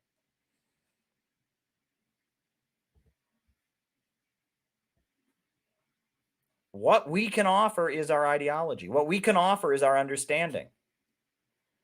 What we can offer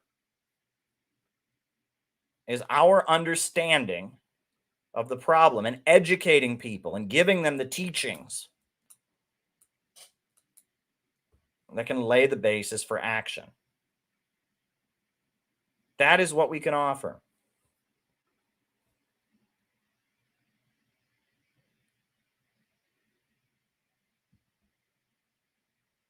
We have to do the hard work of teaching people. Yeah, in the 1970s, yes. And that's the other thing. Because it didn't work in the 1970s, when the economy was much stronger, these people gave up. Now people are ready for it. People are more ready for it than they've ever been. This is not the country I grew up in. When I was a kid, if you didn't support the invasion of Iraq, you were a traitor and you should move to some other country. Now Americans are more anti-war than ever before. Back in the 1970s, it was hard. It was way harder than it is now. And these people had a hard time, but we are not living in those years. The ground is way more fertile in our time to educate the masses of people. The masses of people are begging for education right now. They're scouring the internet looking for somebody to explain this stuff to them. The ruling class had to roll out BreadTube to give it to them. They had to roll out Jordan Peterson to give it to them. They had to roll out Stefan Molyneux. Caleb, you just said, yes, I said that in the 1970s, the masses of people weren't interested. And that's what led to the end of the new communist movement. But the whole point is that in our time, the masses of people are ready to hear it. The masses of people are ready in our time. That's my point. This isn't the 1970s anymore. This isn't 1979 anymore. The masses of people want to learn about it. And the communists are too busy repeating whatever the liberals say and pandering to wokeness to give it to them. We've got to unlearn what these people learned. We've got to unlearn it. That's my point. Out of the movement to the masses. Out of the movement to the masses. Out of the movement to the masses. The left is dead, and the masses of people are ripe for education. And we have to bring ideology to the masses of people, because the masses of people are the makers of history. Not the woke kids, the masses of people. The working class of this country is ready to hear it. If they were ever ready to hear it, it's now. And the so-called communist groups are all set up based on the assumption that the masses of people could never hear it. No, the masses of people can't hear communism, so we just have to organize our little protests in the protest cage. No, the masses of people can never hear communism, so we just have to vote for the Democrats. The masses of people can never hear communism, so we just have to have our little safe space on the college campus. Bullshit. We need to be knocking on doors and going out in the community and organizing the people. We need to be educating our friends and our coworkers. We need to be witnessing socialism. I have gotten my door knocked on many, many times by Jehovah's Witnesses.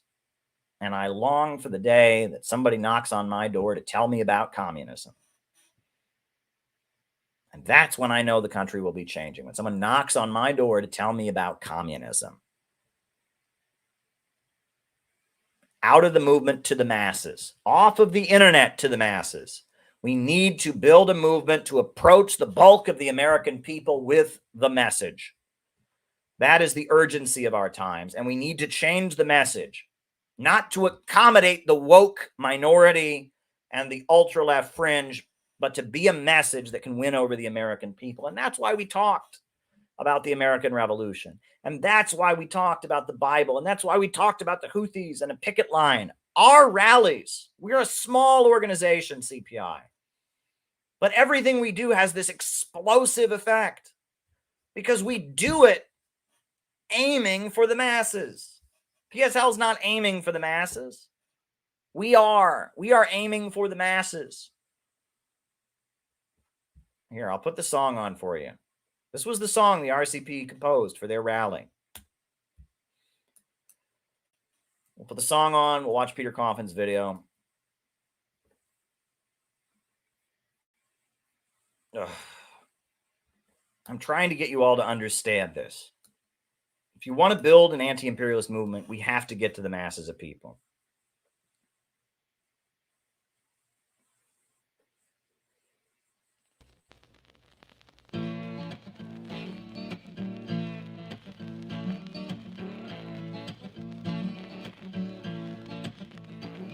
When I get home from work each day, it feels like I just worked 200 years.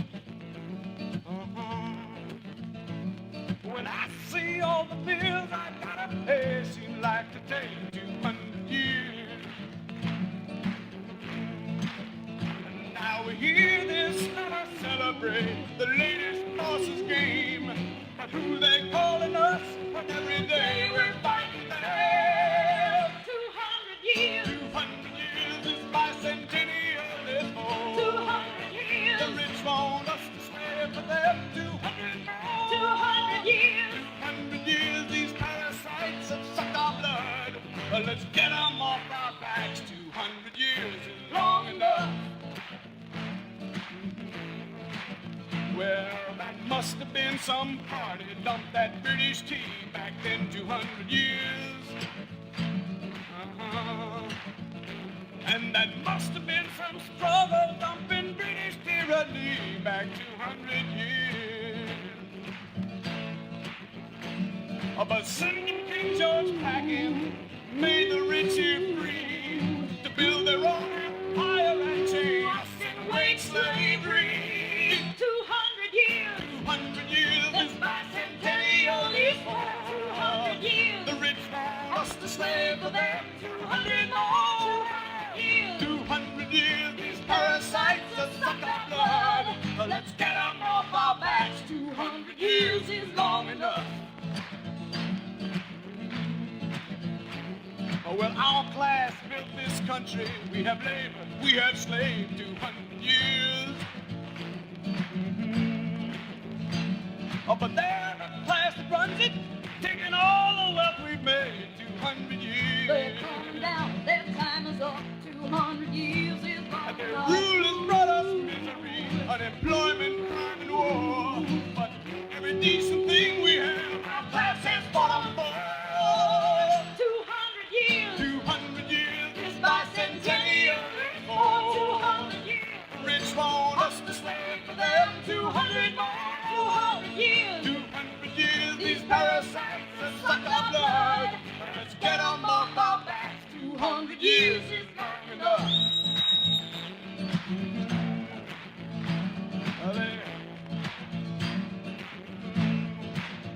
They've hired the finest minds to find out how their system's gonna last 200 years. It's coming down, their time is up. 200 years is long And they're enough. working overtime to cover up the past 200 years. They're coming down, their time is up. 200 years is long They enough. promise peace and plenty as they plan another war. But they've got a little problem. We're not taking any more. 200 years. 200 years. This bicentennial is for 200 years. The rich want us to slave for them. 200 more. 200 years. 200 years. These parasites that suck our blood. Let's get them off our backs. 200 years is long enough. Fellow workers, to our class belongs the future, and it isn't going to wait 200 years. Oh no. Well, the rich man's time is up, and he's going to get the cake in a few more years. And with their system in museums, with the relics of the past, we'll build that future when the workers rule at last. 200 years. 200 years. This bicentennial is for 200 years. Want us to slave for them. 200 more. 200 years. 200 years. These parasites suck our blood. Let's get them off our backs. 200 years is long enough. We'll bring them down. Their time is up. 200 years is long enough. We'll bring them down. Their time is up. 200 years is long enough. We'll bring them down. Their time is up. 200 years is long enough. 200 years. 200 years. This bicentennial is for 200 years. The rich want us to slave for them. 200 more. 200 years. 200 years. These parasites that suck our blood. Let's get them off our backs. Say, let's get them off our backs. All right, let's get them off our backs. 200 years is long enough.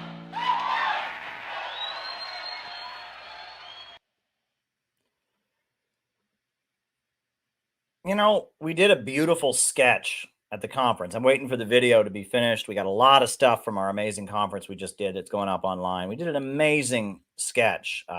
You know, was put together. Shout out to Killian. Shout out to everyone who was part of it. Timoshenko and Lumpia and everybody about the story of Mr. Grossip. We did that sketch at the conference. The CPI conference was amazing. We're all about educating people. My name's Peter Coffin, and in my opinion, the only excusable reason to stop traffic is looking this good. So you might say to yourself, oh, well, you know, political reasons are good reasons to stop traffic. Like, I don't know, advocacy for the Palestinian people who are at very least living in an open-air prison and at most are experiencing genocide. I don't know, take your pick, but reality starts at the open-air prison one. So that establishes that I ostensibly agree with pro-Palestine protesters, right? So why do I hate this? Palestine will live forever! Palestine will live forever! From the river to the sea! From the river to the sea! Palestine will be free! Palestine will be free! From the sea to the river! From the sea to the river! Palestine will live forever! Palestine will live forever!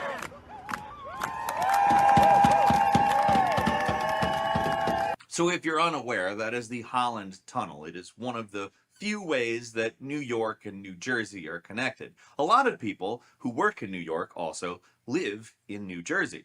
And the vast majority of those people are not Wall Street bankers, they are not statesmen, they are not the head of a major corporate or state institution. In fact, most of those people just trying to live. And I keep pissing off people whom I ostensibly agree with on issues like, say, Palestine, although we'll get into that a little bit more in a moment. I keep pissing them off because I think that this is stupid. I think this is bad. I think it's ineffective. I think it's a waste of energy, and I think it looks ridiculous. But Peter, the politics of politeness are never gonna get us anywhere. Blah, blah, blah, blah. You know what rhymes with dumbass? You know, the thing that people who say shit like that are? Class.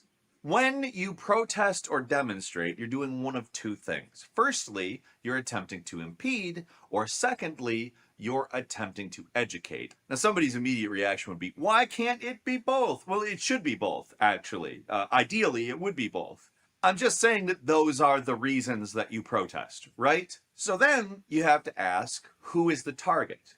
Who are you trying to impede, or who are you trying to educate? Well, if you want to effectively accomplish anything, you would want to do both of these things on a class basis. If you were working to impede, you would want to impede the class that is actually causing the problems. And if you wanted to educate, you would want to educate the subordinate class.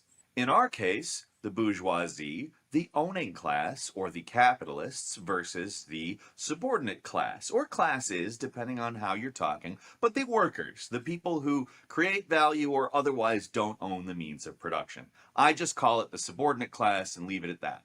So back in December, I was out in Portland, Oregon, which I've been told that I've been saying wrong by people who live out there.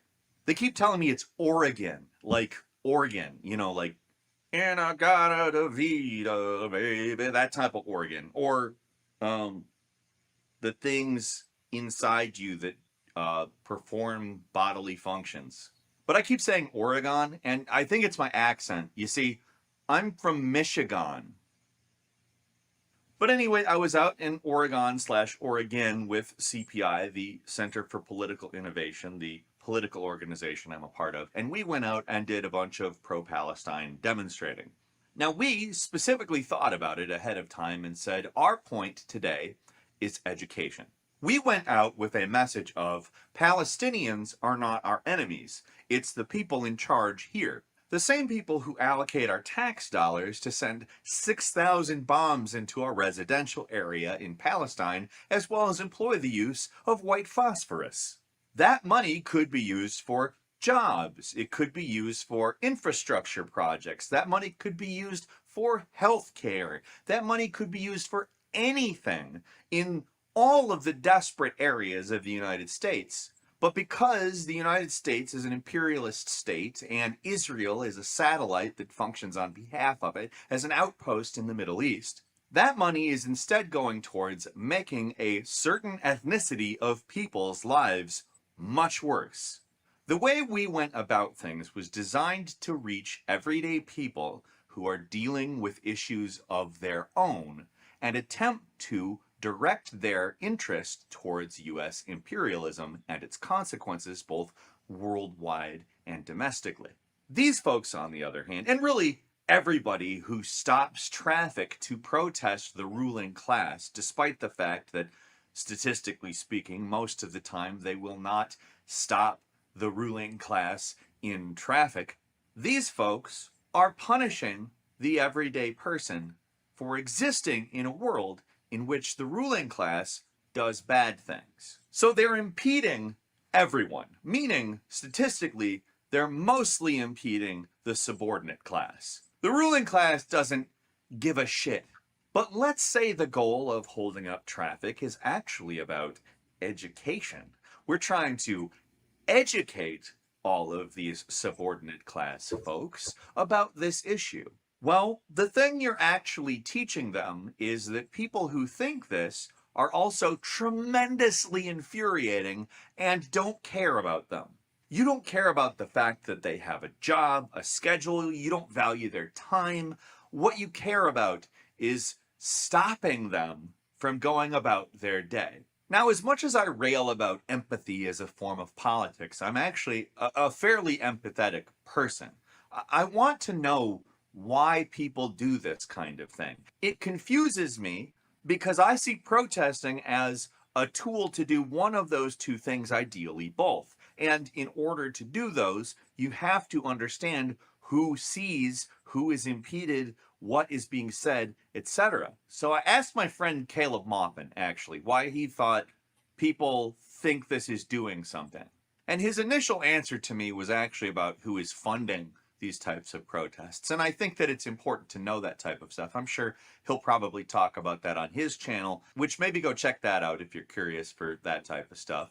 But I had to kind of push a little bit and say, that's not really what I'm talking about. What do the genuine people amongst this group, because there are definitely some cynical actors, there may even be some people who were just asked to do it as a favor or in exchange for something. I mean, paid protesters is not an unheard of thing. Not saying that these people are that, but I am saying that what I'm interested in is only what these genuine people who think that they're doing something important think when they're doing something like this. And the answer I eventually got from him was it's a Weather Underground viewpoint.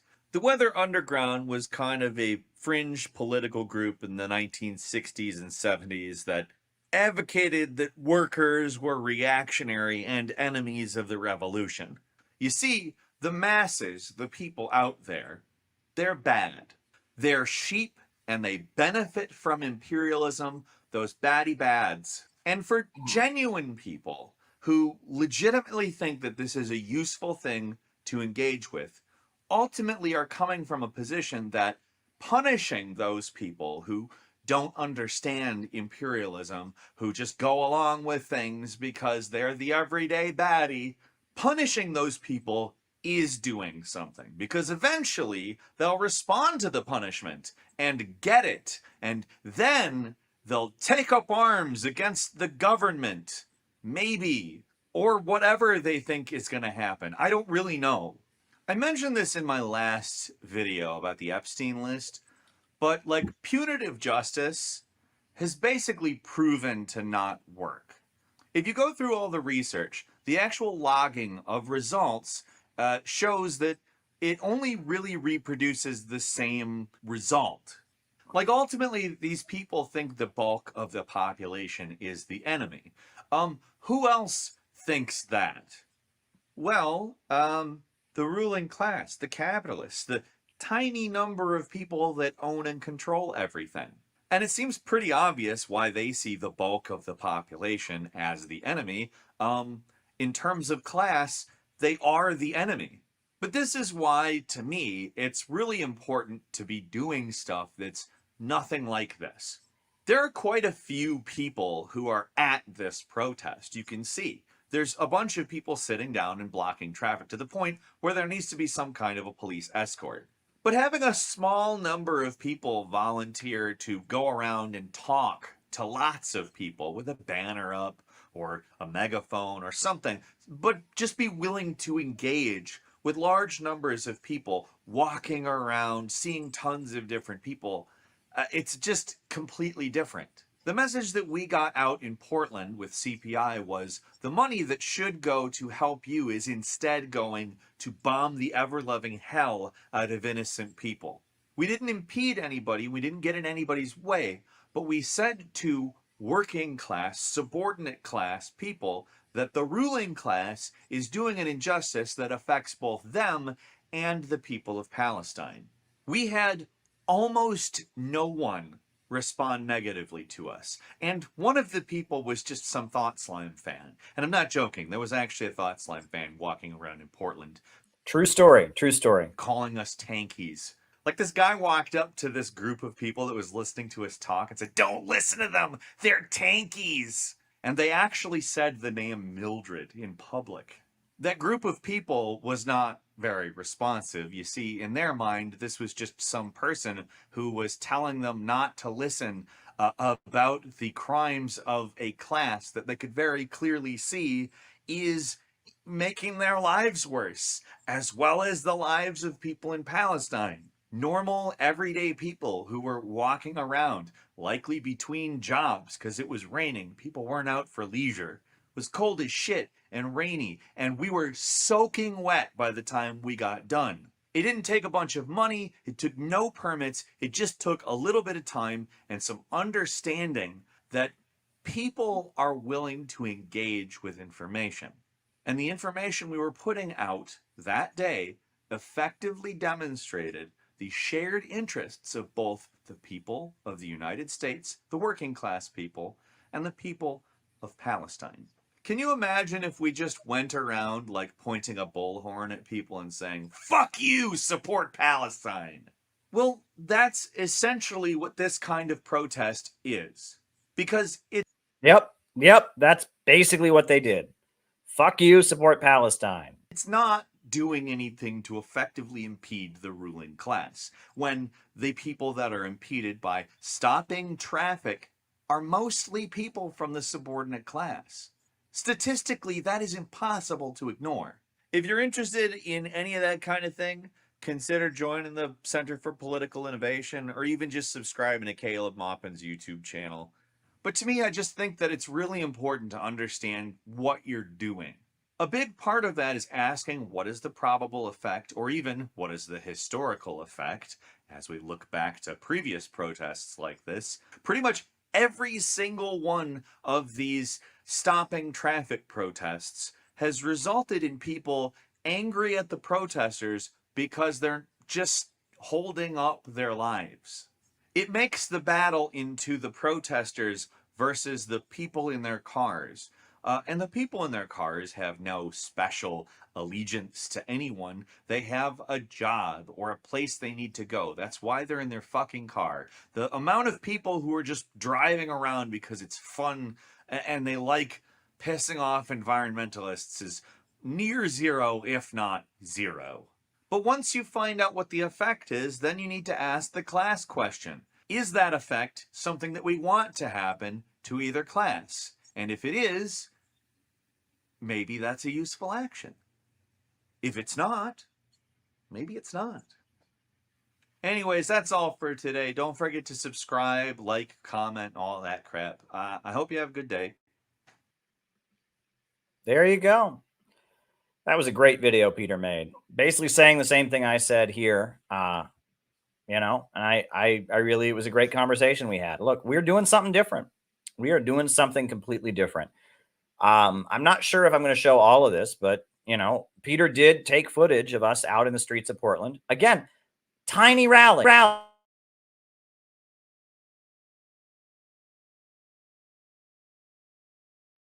We had 3 people out in the streets of Portland. And again, I think we accomplished more with these 3 people than we accomplished than was accomplished by a bunch of people with Palestine flags blocking traffic.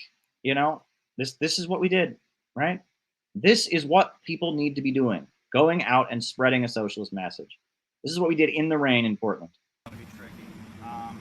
We should have 2 flags like this. A banner in one hand, a flag in the other, and then I need to put these on doors. You know what I mean? Okay. So one American flag, one Palestine flag, and then a banner between you, and then I'll be putting palm cards everywhere. You know, as I am yelling at people. Switch up. Oh, I got it. You can have those. Put them in your pocket.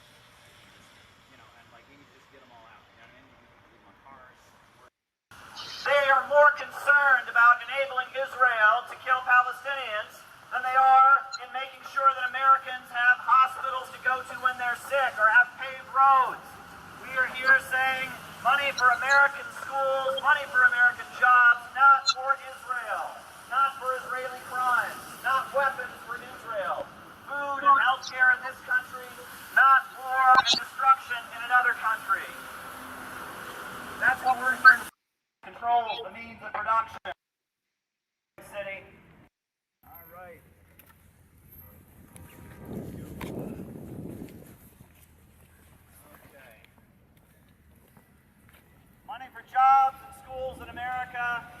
weapons for Israel to murder Palestinians. We're out here to say jobs and schools here in America, not weapons for the Israeli murderers. That's what we're here to say. Look at that. Look at that. Look at that person supporting us. Free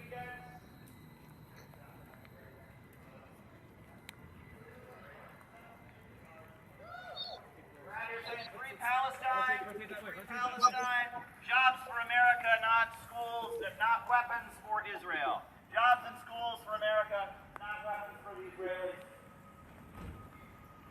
We're having our convention this weekend. Great anti-imperialist event happening up in Oregon City. We're here to say that this country could have a whole great future beyond imperialism. Beyond the rule of the big corporations and banks and monopolies, we can rebuild this country and make it into something beautiful. The global imperialist system is oppressing people across the planet, and it's also oppressing people right here.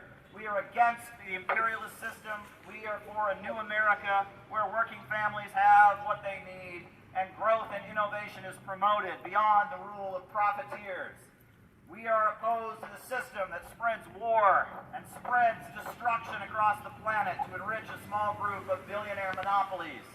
And that includes backing up Israel and its crimes against the Palestinian people.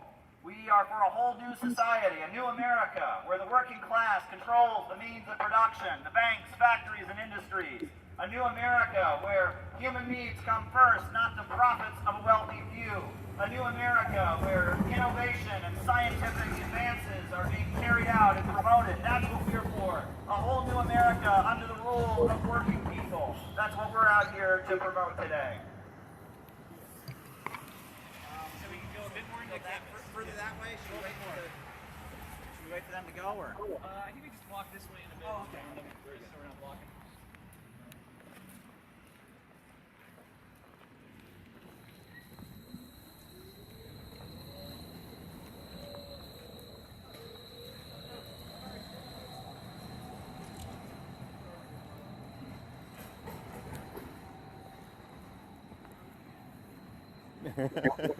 Decolonizing the Starbucks here.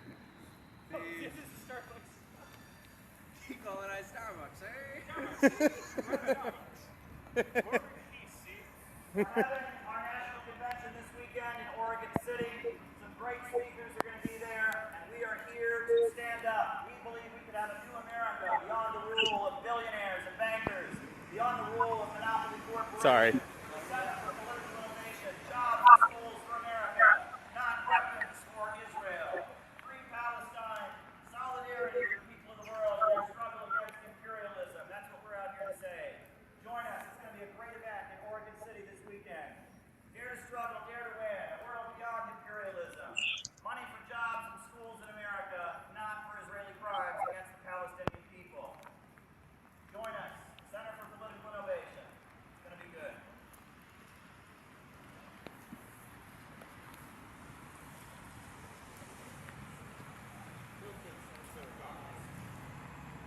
So that was the thought slime guy, right? And he had this like autistic look in his eyes, right? He's just some guy who like lives on his phone, and then he walks over to try and like, you know, get sympathy from all these people who agree with us, and they're just like, we don't care.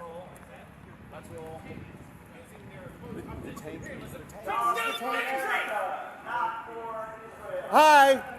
Hi.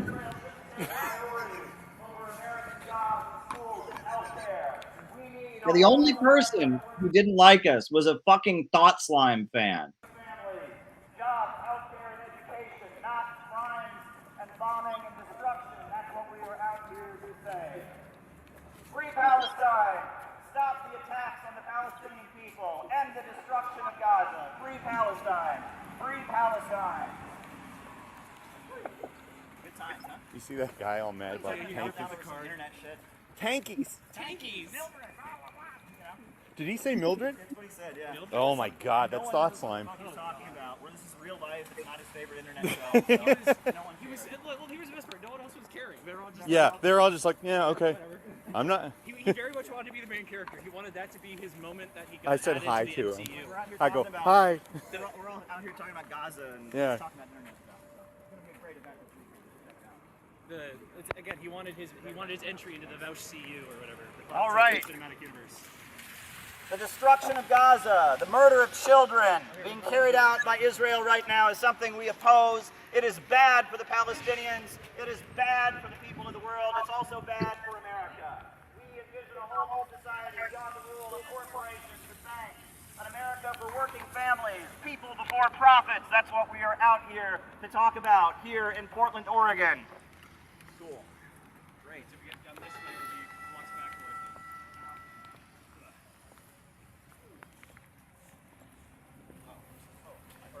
Oh, he's coming back. He's trying to follow us. Okay, cool. Tanky man is on his way. Want to go is the thing. Yeah, we should Move along. Okay, so back this way for He's coming. parking lot fence.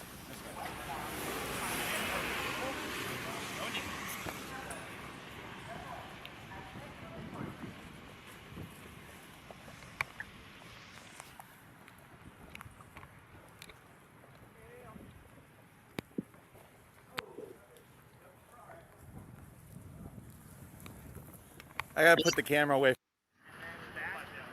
all right. I think I'll get the bull run out up there and we're going that way. Okay, sound good? Okay. All right, good.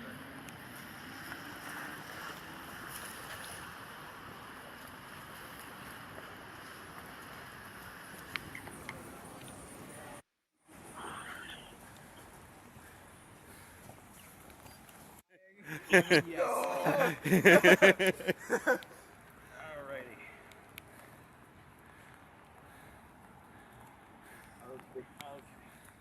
All right, let's cross. Free Palestine, free Palestine. Money for jobs and schools and healthcare in America, not weapons for Israel to murder Palestinians. That's what we're out here saying. Free Palestine, hands off the Palestinian people, rebuild America with American tax money. That's what we're here to say. That's what we're here to say. Free Palestine, free Palestine. Hands off the Palestinian people.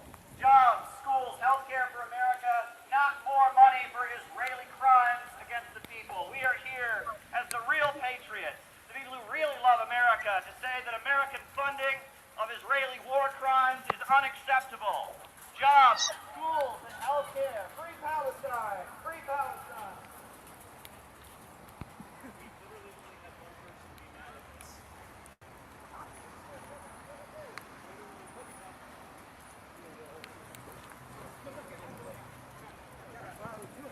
Palestine! People love this. Palestine! Free Palestine! I mean, How much support we're getting? you have tons of support. It's awesome. This is great. We are here to stand up for America. Jobs, schools, and health care for Americans, not bombs and weapons for Israel to kill Palestinians. We're the Center for Political Innovation. We have a message of true patriotism, true love for the American people, opposing war and destruction, and believing in humanity, love for our brothers and sisters, against the hateful ideology of Zionism, or brotherhood, solidarity of all people.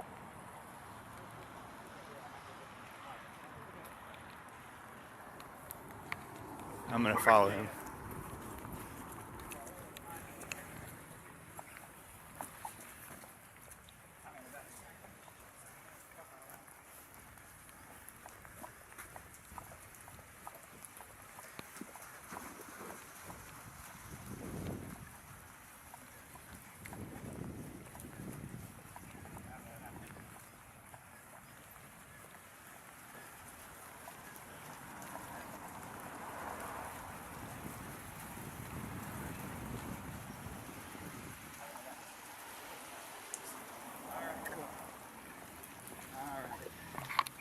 I mean, it looks good, honestly. It looks like we're out in the shit doing this. I know.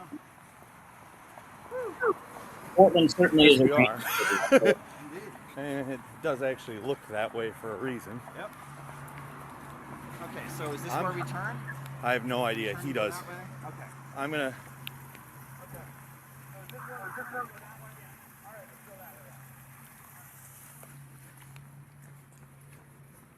Free Palestine! Free Palestine! Free Palestine!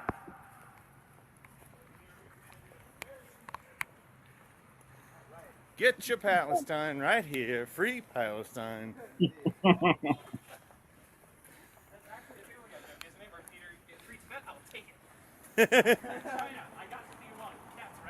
All the tea.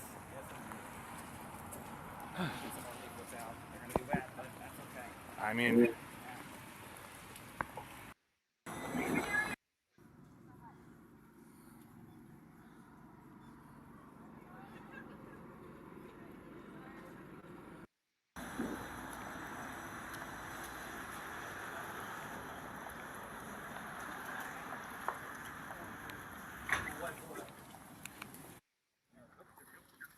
careful with the American flag.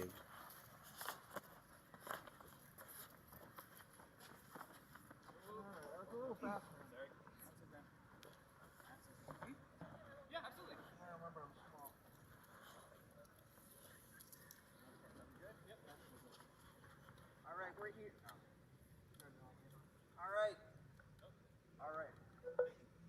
All right. Then you got wet. Just gotta go. Wait, you're wet. Hello? Did the volume go down? Is there a volume knob on it? Yeah, the mic got too wet. I remember this. On, off, on. LED. Check. Check. No, Check. that doesn't sound good. All right. I'll just. Yeah. Can you do one hand or? Yeah, I got it. I'll put it on my. All right, we're having an event this weekend. Money for jobs and schools for America, not weapons for Israel. We're the Center for Political Innovation. We think the USA can be reborn with a new society where people come first, not the profits of a wealthy few. Check out the Center for Political Innovation. It's going to be a great conference happening this weekend in Oregon City. It's going to be awesome. We're putting up flyers everywhere. We are for jobs and schools and healthcare for Americans, not money for Israel, not weapons. We want to end the wars and rebuild America. That's what we're talking about. So, Center for Political Innovation, we're here. Join us this weekend. We got a conference coming up. It's going to be great. So we just want to let people know about it. It's going to be good.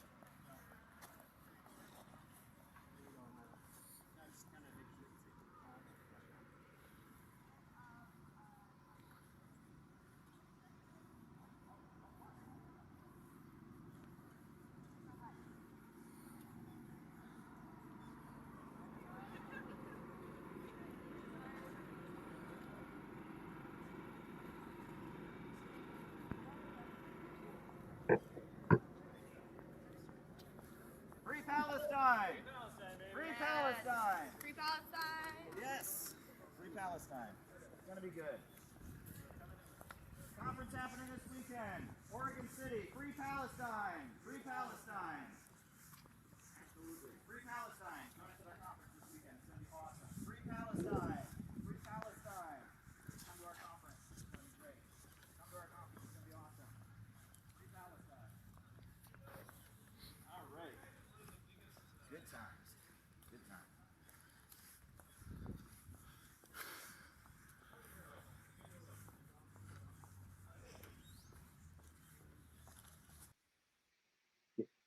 So yeah, why don't we just join up with a group of people that goes around calling us neo-Nazis and inciting violence against us, right? You know, PSL is really opposed to everything we just did in that video. We had American flags. We said we wanted to make life better for people. If you've been listening to the entire message that we've got here, it's that PSL is very opposed to doing all of this. And of course, we work with plenty of different organizations. Like our conference that we just had in Portland, we had the Party of Communists there. We had Seattle for Assange there.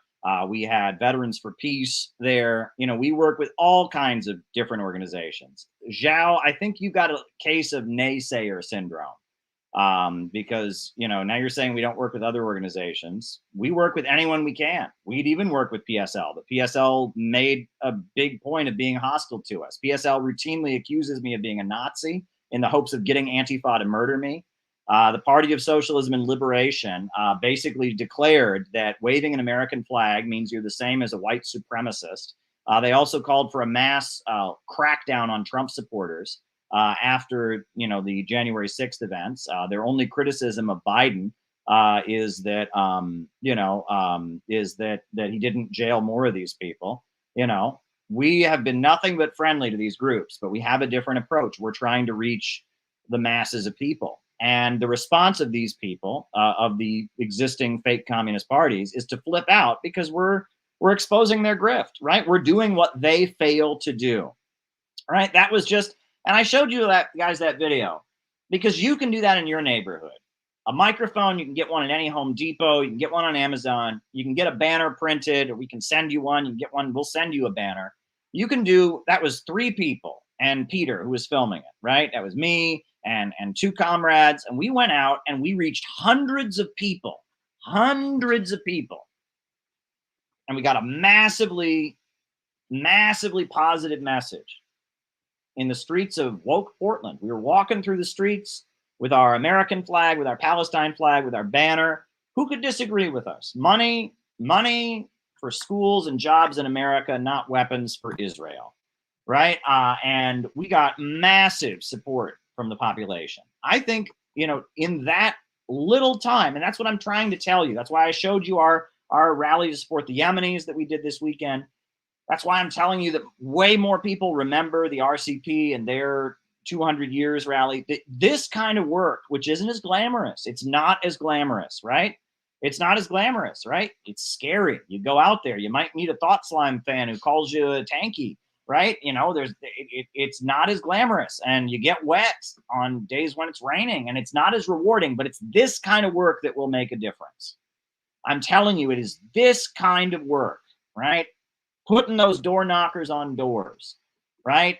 You know, handing out those palm cards, talking to people on the street when there's just you and a couple other people, getting there in a way that people can relate to, with a message they can agree with. That is the kind of work that makes a difference. And it is far, far more important to do this kind of work than it is to just go along with whatever the woke left are doing, right? This is the kind of work. CPI, the Center for Political Innovation, was formed to do this kind of work. Out of the movement to the masses.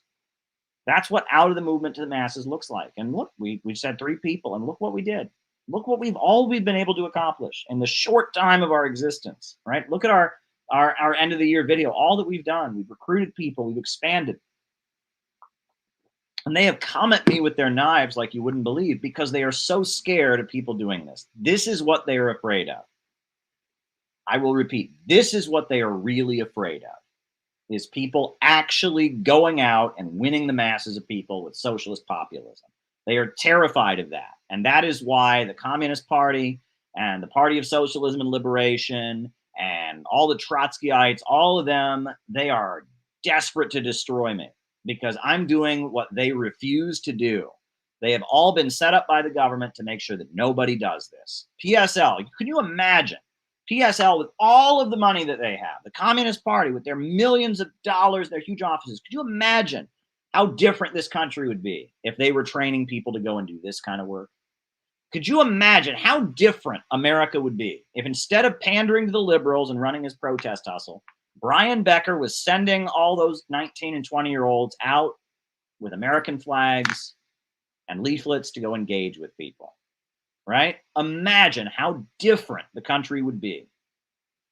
And the ruling class knows this, and the FBI knows this, and the ruling class knows this, and there's a reason. There's a reason that the socialist movement is controlled by well-funded people who make sure to not do this, right? There's a reason, right? I just showed you a video of, like, it was just 4 people out in the streets, 1 cameraman.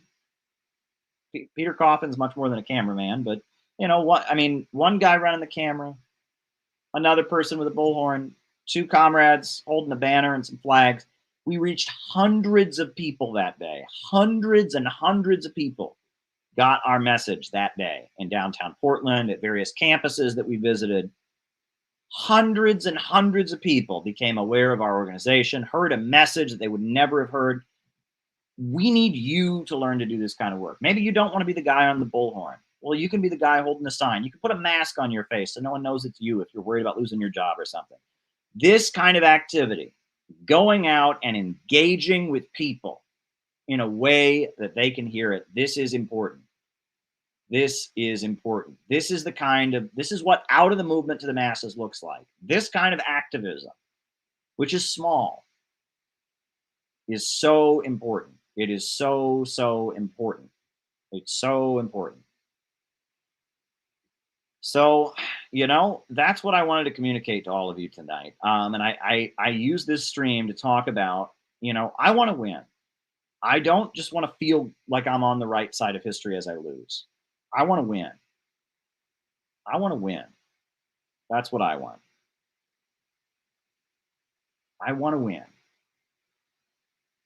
Yes, thousands of people learned that PSL is very annoying and doesn't want them to go to work and thinks that they're racist and thinks that they're bad people for trying to get to work. That's what they learned, Zhao. And again, some people, I mean, you're desperate to keep believing in this reactionary group. But Zhao. I don't know who you are. I don't know if your real name is Zhao or not. I was exactly where you were at one point. I was a member of the Workers' World Party, and I was exactly where you are. But in your bones that if PSL was doing what we did with 4 people in Portland, and it was training its members to go out and talk to people in a way they could understand and win people over, we'd live in a different country now. And that with all, how much money PSL has. How many members and all the resources they have, and that they don't do that for a reason. They don't do that for a reason. And that with our tiny amount of resources and our tiny amount of funding and our less than 200 members, we have accomplished far more than PSL has ever accomplished. And that says something right there, right? Something's going on, and you can deny it all you want, Zhao, and you can pretend that that's not the case. And I was in denial about it for many years. I was in the Workers' World Party, and I was in denial about it. But it's just reality. Some of us are in it to win it, and some of us are running a very sinister protest hustle. And it is just a fact. And if you look at it, there's a reason that these people have thousands of dollars and have decided to make average Americans their enemy and are orienting all the young communists and socialists to not do what is needed to be done. Now is the time to go to the masses. Now is the time to win people over. Now is the time. And there's a reason. There is a reason that the Party of Socialism and Liberation, that the Communist Party USA doesn't do this. There's a reason. There's a reason. And you can deny it all you want, and you can pitch a fit. There's a reason. There's a reason. And I am here to tell you that if you really want to see a socialist America, and if you really want to defeat U.S. imperialism, you need to be with the people that actually mean what they're saying.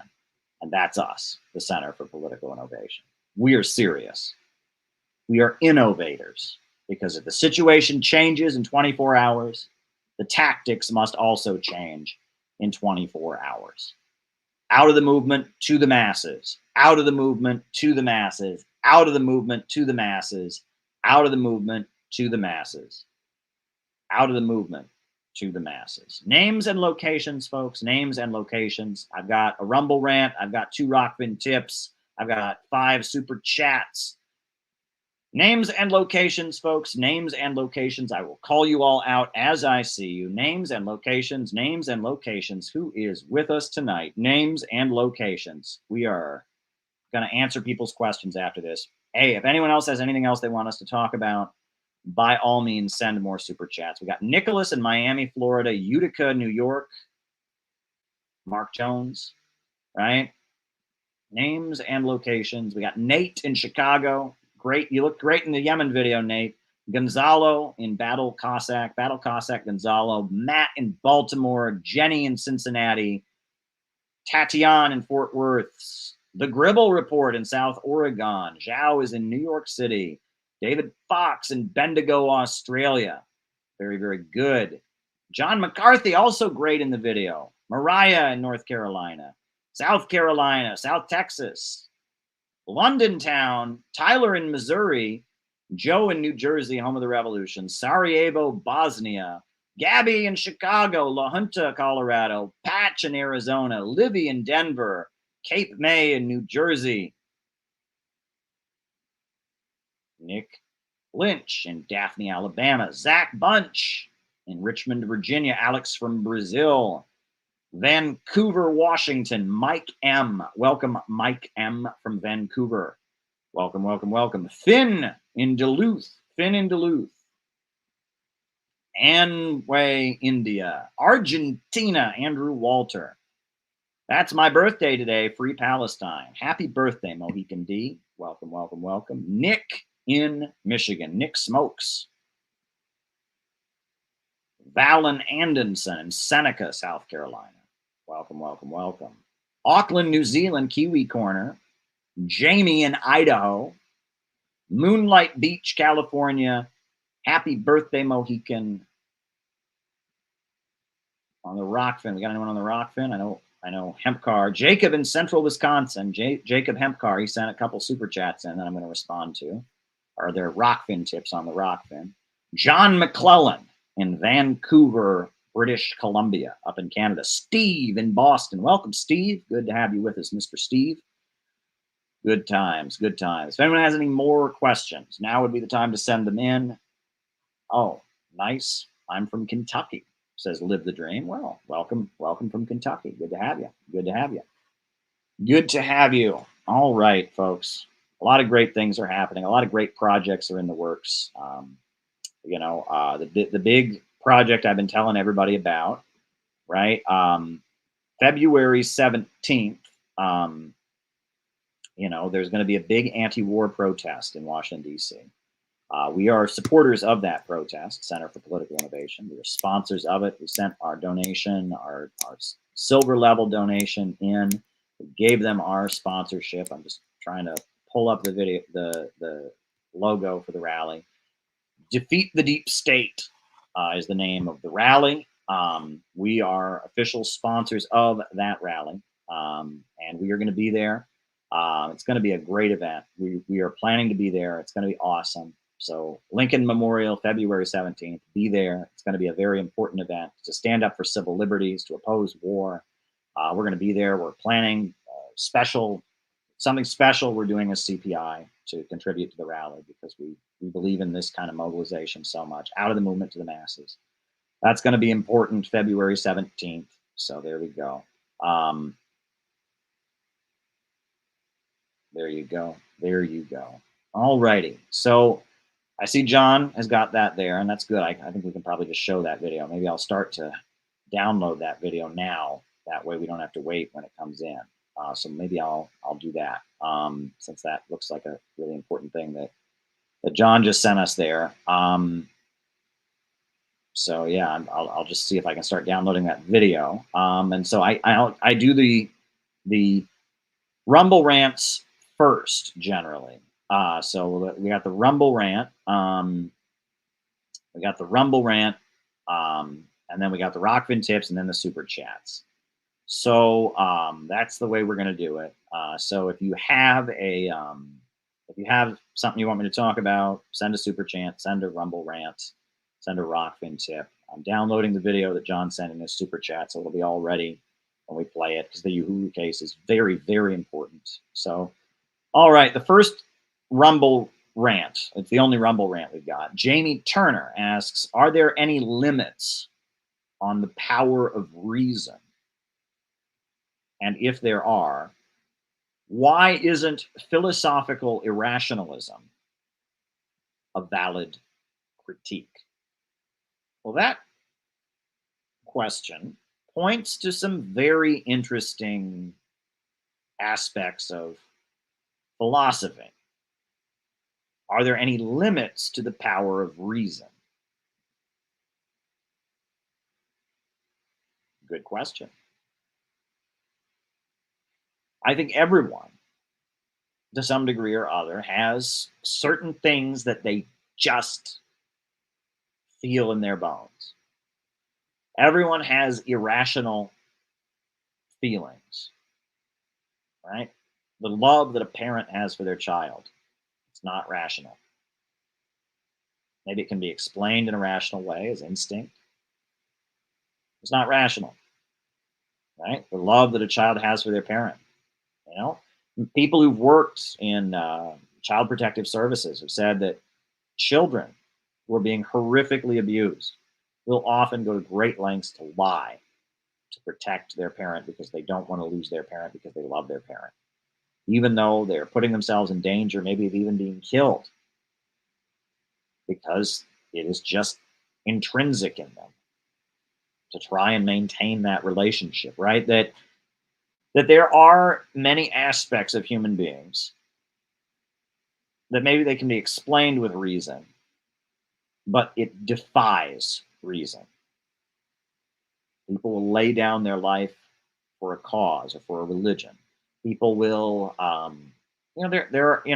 people feel a connection to God, a connection to spiritual forces. There are things that exist that are not reasonable, I guess, that if we all were just being rational and reasonable, we would ignore. And that part of the human experience is the irrational. Irrational feelings, irrational emotions, irrational knowledge, you could argue. And that is part of the human experience. However, irrationality has its place. But there are some things that should be rational. The problem with philosophical irrationalism, this is where I actually really, really appreciate this book, The Destruction of Reason by George Lukács, right? Which is a critique of Friedrich Nietzsche, primarily. The reason I really, really love this book is because it defines, this book was written by a Hungarian communist, Lukács, in the aftermath of the Second World War in the 1950s, trying to argue the ideological basis of Nazi ideology. Where did Nazism come from? And he wrote this book to try and answer where Nazism came from. And he traces the lineage of Nazism back to Friedrich Nietzsche and back to a school of thought called philosophical irrationalism, which is predicated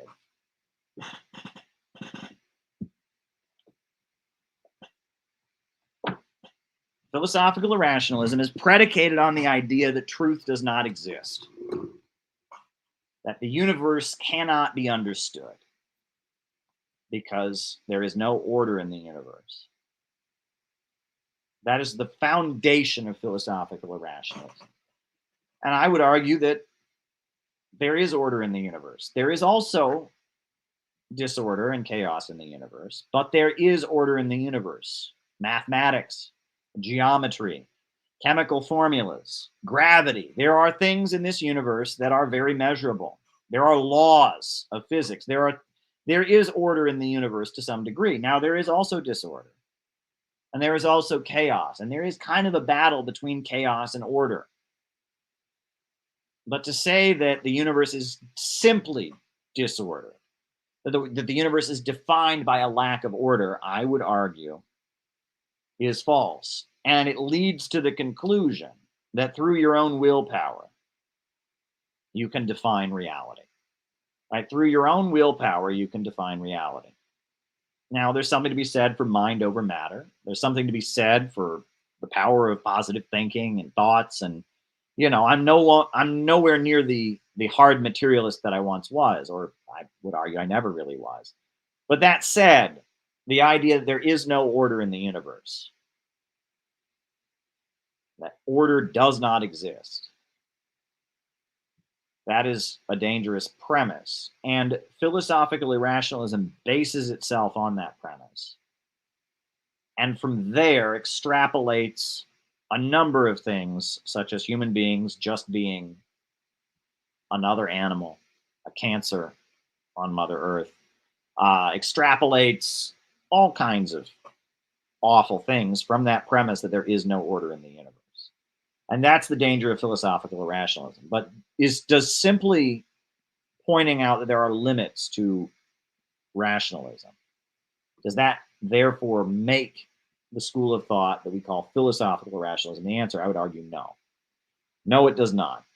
And there's a difference between admitting there are limits to rationalism. Someone asked me to define religion.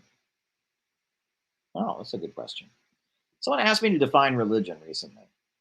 And I said, religion is thought and relation to things that are not material. And that, I think that that's a good way of understanding religion or spirituality. It is the way that we relate to things that are not material. And there is a non-material reality out there. Your thoughts are not material, and they're not simply a reflection of physical material. Emotions, they are a reality, even though they are not, and I would argue they're not simply the reflection of your hormones or your way of being, right? But there is a non-material aspect to reality. That's why I believe in God. That's why I'm really into the work of Wallace Wattles that Tyler promotes. And Tyler got me to think about Wallace Wattles. So did my friend Liam, and both of them, that's really great. So there you go. Your thoughts matter. Your thoughts matter. And your thoughts are not only a reflection of material reality, they're influenced by material reality. But anyway, that was a good question. Okay. All right. So now we're going to do Jacob in Wisconsin, who's got his 2 super chats. Jacob says, okay. All right. So first he says, John and Yoko, referring to the Beatles. Yoko Ono. Oh, no. He's got 2 of them here. All right. Excuse me. I've always wanted to do constant protests on campuses or anywhere, projecting the footage of a war on their walls and bullhorns of primarily sources quoted by or MLK sermon audio about the worst damning, embarrassing crimes of empire. A Jewish professor said this leaflet should be seen by all students. And he shows a boycott, divestment, sanctions leaflet. All right. Great. Yeah. I think Dr. Martin Luther King in his final years, his Beyond Vietnam speech was a very amazing speech. In our book, Jesus is a Socialist, we have quotes from the Bible, then we have quotes from Dr. Martin Luther King Jr. Yeah, I think that would be a great thing to do. To go on campuses and promote Dr. Martin Luther King's, more socialistic and anti-war messages from his final years. I think that'd be a very powerful thing to do. Very powerful thing to do. So there we go. And Max the Sack says, if you're on a campus, you should join the American Student Union. I agree. They're a great group of people, great bunch of folks. All righty. So, and then Jacob Hempcar, his next question, he says, John and Yoko showed pictures of kids hit with phosphorus grenades on Dick Cavett. Show the pictures like Amy Goodman would always say. Robert Fisk said on her show, the Highway of Death footage was only for the archives. Piccoletto Conception have a giant picture of babies mutilated from depleted uranium. Americans must confront what they do not know. Sure. And that's education right there, right? You're showing people like this is the reality of what happens. That's educational work, right? You make a video and you show the atrocities of what Israel is doing. I don't see that as contradictory. Now, the question is, how are you doing it, though? Right? Are you doing it in a way to tell people that they are the enemy, or are you doing it in a way, again, we need to approach the masses of the people in a positive way, right?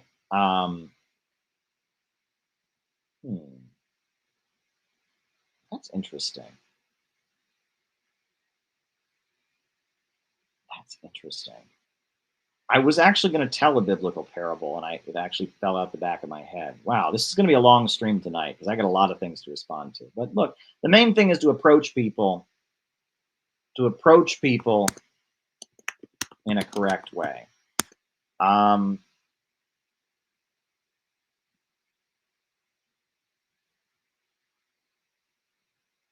So there we go.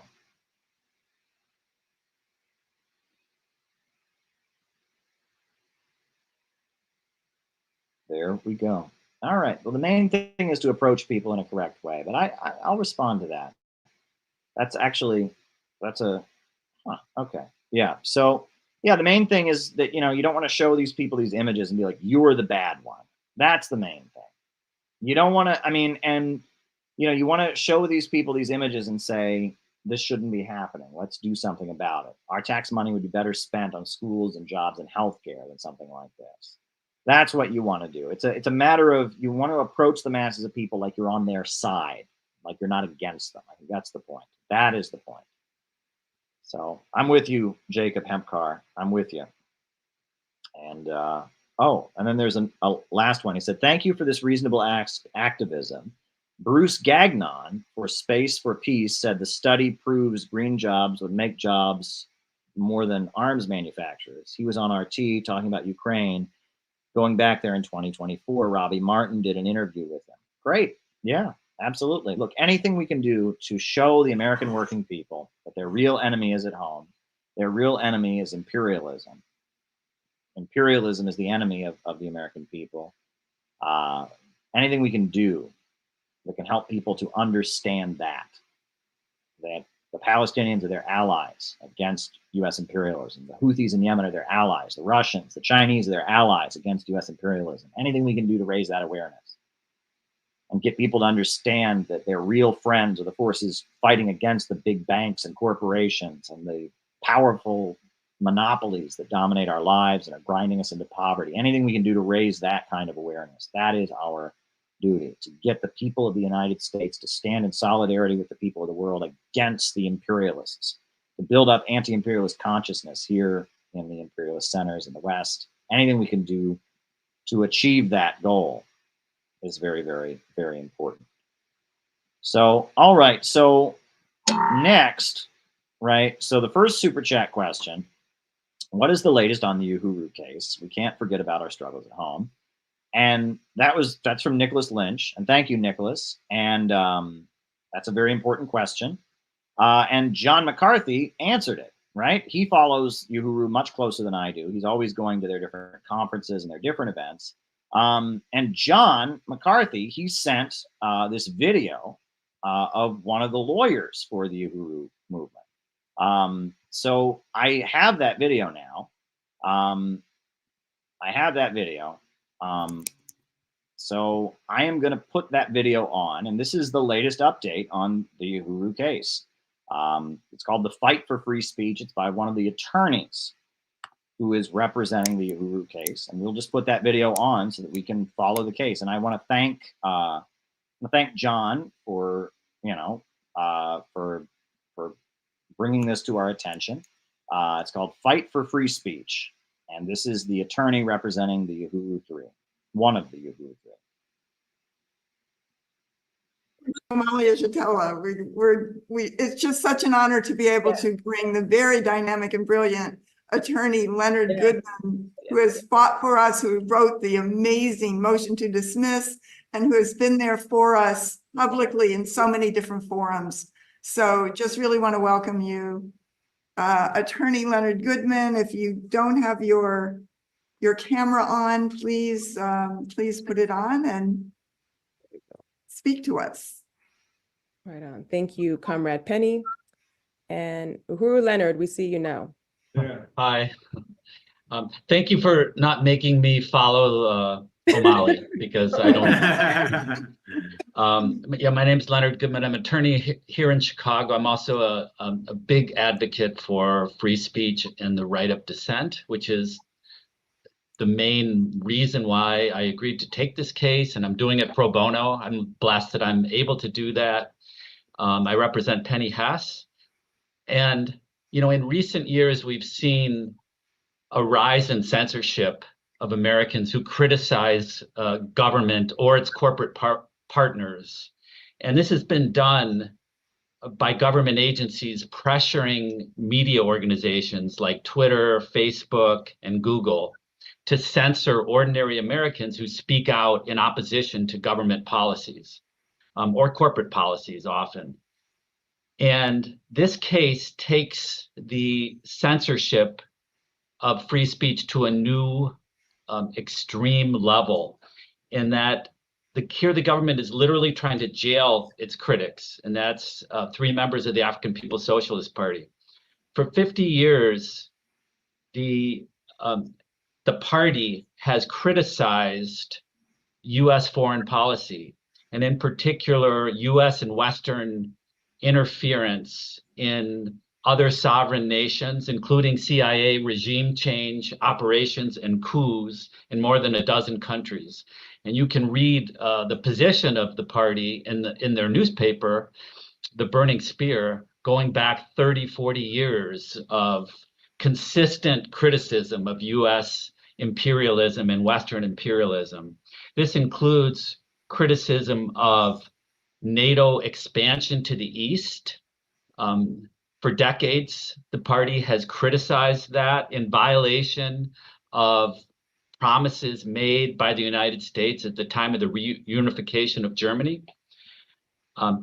This party has consistently criticized U.S. involvement of the coup in 2014 that overthrew the democratically elected government of Ukraine and replaced it with, as expressed in the Burning Spear paper, a US-EU puppet regime in Kiev.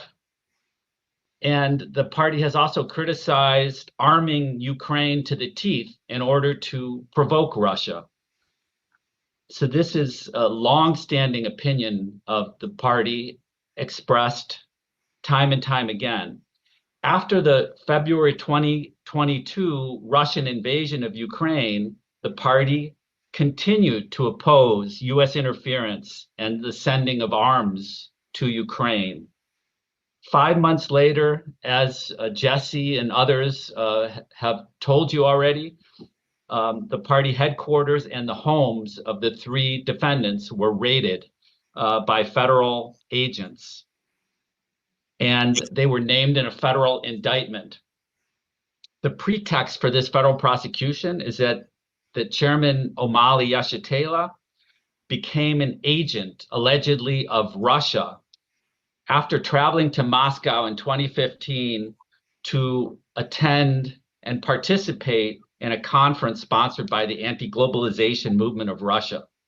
The charges in this indictment are laughable. The defendants have had similar views on all of these topics for decades. They didn't change because the chairman participated in a conference in Russia. The overt acts in the indictment all involve the defendants expressing political views through published articles and in the Burning Spear paper and public speeches. I've been practicing law for more than 25 years. I've never seen an indictment that directly targets political speech, which is really my motivation for coming into this case. And the indictment alleges that the defendants are spreading Russian propaganda and disinformation. And in the motion to dismiss that Jesse told you about, that we filed, we point out that the views expressed by Chairman O'Malley and the other defendants are identical to the views expressed by well-known public intellectuals, such as Columbia University professors Jeffrey Sachs, University of Chicago professor John Mearsheimer. In response to this argument, the government says, well, the term disinformation can also refer to truthful information if that information aligns with Russia. This is incredibly dangerous. So basically, disinformation is whatever the government doesn't like, even if it's truthful information, even truthful criticism of the government policies is considered disinformation if it aligns with Russia or aligns with some enemy of the United States. This is a dangerous attack on the right of all Americans to criticize their government. And I should add, a couple things about why these defendants were targeted. First of all, they're also longtime critics of the FBI. And they have publicly blamed the FBI for harassment and assassination of Black leaders such as Martin Luther King Jr., Marcus Garvey, W.E.B. Du Bois, Paul Robeson, and Fred Hampton. Also, the likely reason why these defendants were targeted here is because the ordinary censorship practices that the government has been using to shut people up who are dissenters and critics doesn't work that well with the African People's Socialist Party, because they can talk directly to their supporters with their own newspaper and their own radio station. They have means to communicate without having to go through Google and Facebook, which is part of the reason why I think they're considered such a threat. And that's why I think this is such an important case. I encourage everybody to support these folks and see this to a just conclusion. And certainly me and the other lawyers are going to do everything in our power to make sure that this case comes out as a victory for the African People's Socialist Party. Thank you all. Great. Wow. There's a great update. I mean, they expect the trial to start in February. So we're going to be all over that. We are going to be all over that. And, any information, anything we can do about that case, we are going to be all over it. We are going to be all over that case. The picketer movement in Argentina has the same strategy. They close down streets and highways to get their message across to hurt the government. Yeah, I mean, look, the people are not the enemy. I am all for a picket line to block a business if there's a strike. I am all for, sitting in at the lunch counters if they refuse to serve African Americans. But if you're just impeding life for average people that are on their way to work in Manhattan because you want to talk about Gaza, I mean, are you really helping? Are you really helping? Look, and I understand that you want to do something, right? And if you are moved about Gaza to do something, you're on the same team. But, Uhuru is sponsoring the Answer Coalition's 113 Rally DC. Curious what downside is there. We have endorsed Answer rallies before. We have no problem endorsing that. I mean, we'd support any march for Gaza, any march for Palestine. I mean, I was at a pro-Palestine march that happened this weekend. It was called by somebody in the Bronx. I don't know who it was, but it was called by somebody. Good for them. I mean, I'm not opposed to rallies, just because I don't like the group that endorsed them. I mean, I generally, I've been to many protests with which I have disagreements with the group that organized it, but I support it. We've endorsed their stuff before. I'm not opposed to that, but, I mean, I think the last time we endorsed an Answer action, they took our name off the website, meaning that they didn't want our endorsement. So, it was funny. It's like, you're damned if you do and you're damned if you don't. So, we endorsed the Rage Against the War Machine rally. And of course, there's all this outrage because the Answer Coalition was, trying to incite a government crackdown on the rally, calling it a white supremacist rally, calling it racist and all of that. The Answer Coalition was basically calling for the government to arrest, Nick Brana, basically calling for the government to arrest Angela McCurdle. That's what that was. And don't pretend that it was something different, right? Nowadays, the memo has been sent out by PSL, all of them. And if you label somebody a Nazi, it's okay to punch them. If you label someone a Nazi, it's okay for them to go to federal prison. So when Brian Becker launched his hate campaign against the Rage Against the War Machine rally, what he was doing was he was saying to all of his supporters, if they were to arrest everyone who went to the rally, if they called it a Russian agent rally like they did with Uhuru, that's okay, right? That was blatantly a call for political repression. He was trying to stoke up his supporters to support political repression of the rally, right? Because they have this no peace for racists, right? No sympathy for racists, no free speech for racists. So he was basically calling for the government to outlaw the Rage Against the War Machine rally, and that would be okay because no free speech for racists, and you're a big fat racist, right? That's basically what Brian Becker was trying to do. He was probably in coordination with the FBI. I can't prove that, but he was probably trying to help set the stage for outlawing that rally and imprisoning all the participants, right? And he knows what he's doing. He's married to a lawyer, and that's what he was doing by calling it a racist rally, by sending his trolls all over the internet to call it white supremacist. That's what he was doing. So we supported, and we still support, the Rage Against the War Machine protests. We are big supporters of it. But someone said, well, hey, would you support the Answer Rally? So we did. We filled out the endorsement form on the website, and for a brief minute, our endorsement was on the Answer site. And then these very same people who were attacking us for not supporting the Answer Rally started tweeting at Answer, oh my God, you got endorsed by a cult led by a white supremacist. And it just shows you these are bad faith actors. And then they, oh my God, they can't offend the wokes. So they took our name off the website. That tells you right there, you cannot please these people. It's all a game. It's all a game. It's all a game.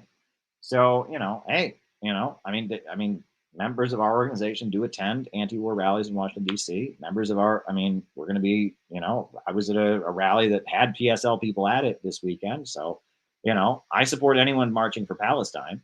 I just have a critique, and I think that we need to approach the masses with a winning message, and we need to aim for the masses, not the movement. Out of the movement to the masses. All righty. Marxism is just accelerating the future, understanding the laws of our system and teaching the revolutionary subject what's in their best interest. All right. Marxism is the science of understanding the objective laws of history, how history moves forward, the nature of reality, etc. Right? Marxism is a celebration of human creativity. Marxism has an understanding of how history works, how it marches forward. And yeah, that's what Marxism is. It's understanding, the nature of the mode of production, economy based in superstructure, how history marches forward, etc. So there you go. Myths about Stalin's Great Purge. Well, I think the biggest misunderstanding about that period is that people make it sound like Stalin was just up there in the Kremlin going, "Mwahaha, I shall send all kinds of people to gulags because I am evil, mwahaha." And if you look at any historian, will tell you that during that period, there was mass fear in the Soviet Union. There was fear of, there was a lot of sabotage going on. There was industrial sabotage. There were, there was some kind of underground, conspiracy of some type. There were Nazi spies in the country there, and that in response to the Moscow trials, there was a widespread panic in the country, fear of spies, Trotskyite wreckers, etc. And it was in that panic that it was average people who turned in their neighbors, who reported on people, etc. And and that it wasn't just all Stalin up there being bad. There was an episode of mass panic in the USSR in which a lot of people turned in other people, had fears of other people, and a lot of innocent people got hurt, no doubt. But even the people who really blame Stalin for all of that don't give you a narrative where Stalin was just sitting up there in the Kremlin and doing it all himself. It was very much driven by the population. There was mass fear. 1936, 1937 in the USSR, there was mass fear. There was massive fear among the population. And in that fear, a lot of innocent people got turned in and went to gulags, and that was wrong. So that's important to understand. And if you just skim it on the surface, you wouldn't know that. But if you actually read the details, even the most anti-Stalin people will tell you the whole population was very, very worked up and afraid about infiltrators and foreign spies, etc. Why do I see Juche being referred to as a religion? Because that's a common thing. What's his name? Bill Maher of what do you call it? Bill Maher, who was part of the he's got the show, right? He said on one of his shows, he's an atheist. He has made this anti-religious documentary called Religulous. He's identified with the new atheist movement. Bill Maher, he said, well, that North Korea is a religious country, he said.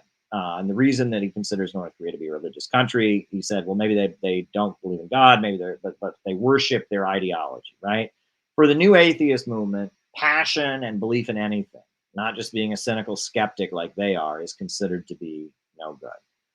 He also said that Scientology was a lot like communism because Scientologists drive shitty cars because they spend all their money on Scientology. It's just like communism because in the name of the belief, everyone has to be poor. And I heard that. That was in his interview with Leah Remini, and I laughed to myself. And that, I got to tell you, that's a whole nother conversation we can have some other time. But I was, I am not happy with the Workers' World Party that I was in. They let me down in a lot of ways. But as soon as I started looking into the anti-cult stuff, right, Leah Remini and Steve Hassan and all of that, alarm bells went off in my head. This is evil. This is evil. And it's philosophical irrationalism, right? And when I heard Bill Maher, I'm watching him interview Leah Remini, and he says, oh, yeah, Scientology is just like communism because people who are in it don't have fancy cars. And I heard that, and I'm just like, wow, that's just classic. They are against any mass movement. They are against any organization. They are against any belief. And Juche, right, the people of North Korea are very, very dedicated to socialism and anti-imperialism. They have withstood so much horrendous oppression and attack, right? They've withstood so much horrendous oppression and attack. That scares the hell out of the imperialists. They don't want you to believe in anything, right? They want you to be passionless. So there you go. And this is interesting. Funky says, CPI reminds me of the biblical tale of the widow's mite. Now, I've heard it before, but I'm curious. I mean, this is interesting. And, I've heard it before. I didn't know the name widow's mite, but the idea, right, is that this poor widow brings her 2 small coins. I guess I'll just read you. Luke chapter 21, verses 1 through 4. And Jesus looked up and he saw the rich putting their gifts into the offering box. He also saw a poor widow put in 2 small copper coins. He said, I tell you the truth, this poor widow has put in more than all of them, for all they offered their gifts out of their wealth, but she offered out of her poverty, put in everything she had to live on. Pointing out that what this woman gave was way more to her. It was a much bigger deal to her because she had so little. Because she had so little to give. Her giving these 2 copper coins meant more than these wealthy people giving what they had. And this is interesting because this actually fits a common theme in Jesus's teaching, which people who believe in cancel culture, and I actually thought of this, I actually ended up preaching it a long time ago on here. I thought, these live streams got religious. The idea that what matters is, well, I don't know. The story that I thought of, I was actually going to include it in my opening speech, right? Was the prodigal son. Right? And for those of you who are not familiar, one of the fables or allegories of Jesus is the story of a father who has 2 kids, 2 sons. And the one son leaves home and takes his father's money and wastes the money and lives frivolously and is involved in crime and does all kinds of bad things and ends up with nothing. And the other son is a good, loyal son who does everything he's supposed to do. And the story goes that after going out and doing all these bad things and wasting his inheritance and engaging in criminal activities and being horrible, the one son comes home and apologizes for all the bad things that he's done. And the father is so happy that his son has come home that he kills a calf, and they have an amazing feast to celebrate that his son, who has gone away, who's done all these bad things, has come back and repented. And the other son says, hey, what's the deal? I've been here and I've been good and done everything I'm supposed to do the whole time. You never put on a big feast for me. And the message that Jesus Christ has from the story is that it's better that one who has done wrong stops doing wrong and repents and does what's right than it is for somebody who's always done right to just be doing right. That's a really, really important story. And that's really a really important part of Jesus's message. And it's really, really important part of Christianity. It's better.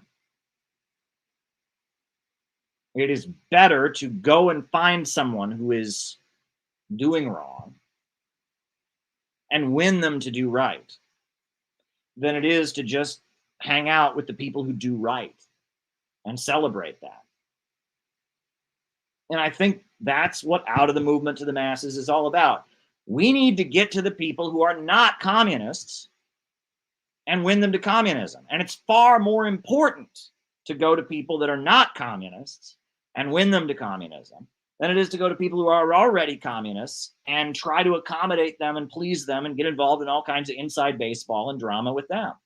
We should be far more concerned with what people in Alabama and Idaho and Texas are thinking than we are with what Brian Becker thinks. We should be far more concerned with what those people trying to get to work on the Holland Tunnel are thinking than whether or not we offend the PSL members who are blocking them, right? Our job is to get, it is far better when somebody who would never go looking for these ideas, never even consider supporting China or the Soviet Union or the Houthis or Iran. It's so much better when we find somebody who would never go this way and we bring them to the light. That is what is important.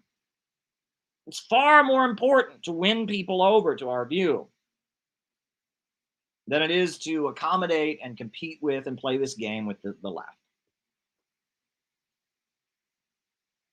And that's what Out of the Movement to the Masses is all about. And I guess what Funky is saying is that with our meager resources, we do so much more. And that is true. We have very meager resources. We're a small group, but when we have a rally, we make it count because we have a banner that says money for jobs and schools in America, not weapons for Israel. Because we go out and we talk about how the Houthis are just like the American revolutionaries. With our message, we are aiming to reach people who would never go looking for this. We are aiming to reach the masses of people. We're aiming high. We are aiming high. We want the whole pie. We want to win Americans to socialism. We want to build a mass anti-imperialist movement in this country. We want to defeat U.S. imperialism. PSL, Workers' World, they're content being king of the protest cage. We are aiming higher. We are aiming higher.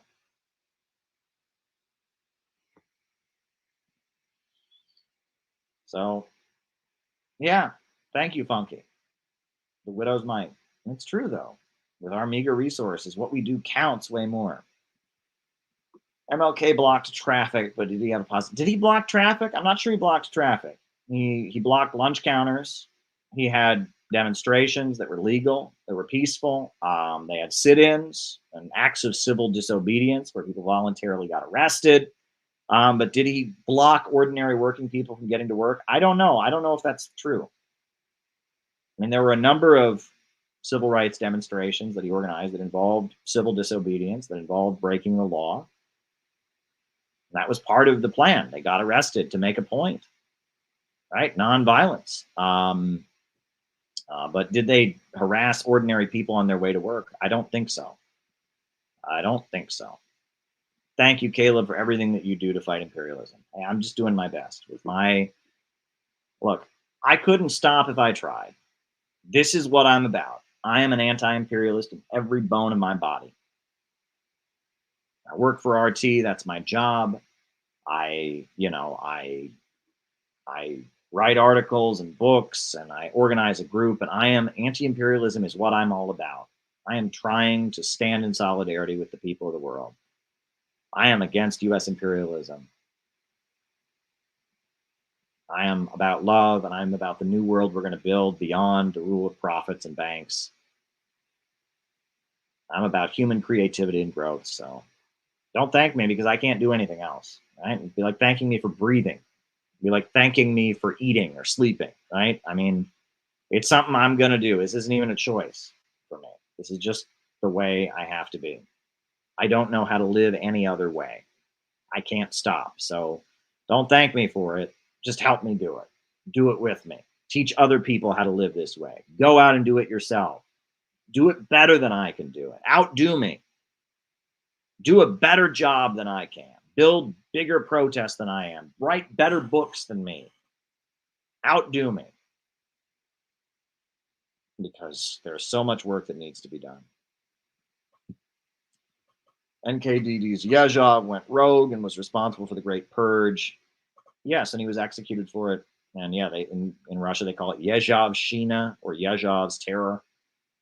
That is the standard interpretation. Some people obviously blame Stalin for it, but Grover Furr and Arch Getty and others, their understanding is that Yezhov is, as the head of the Soviet police, who had an ultra-leftist political line, that in order to purify the Soviet line, he would use his position to persecute people with a different political line in order to keep a pure communist line.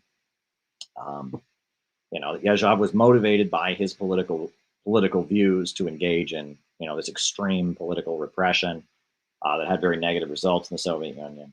That is an interpretation of the period that's popular with people that argue Stalin was the one who was in the right. Everyone knows that Yezhov did a lot of evil things. There's no question about that. The question is, was Stalin complicit in them or not? Those who don't like Stalin say that Stalin just offed him, for PR, so made him the fall guy. Those who like Stalin, say that apparently, Yezhov was using his position to do what he did, and I guess it apparently benefited the Germans, right? And there may have been German involvement. So, I think we can all agree that the Great Terror was an awful time. A lot of innocent people got hurt, and 1936, 1937, those were not good years in the USSR because a lot of people got hurt. So there you go. And on that note, I will put on the closing music. We'll be back soon, maybe tomorrow night. We shall see. We'll be back soon. We're always doing streams like this. Thanks, everybody. I hope you enjoyed the broadcast. We'll be back. We will be back.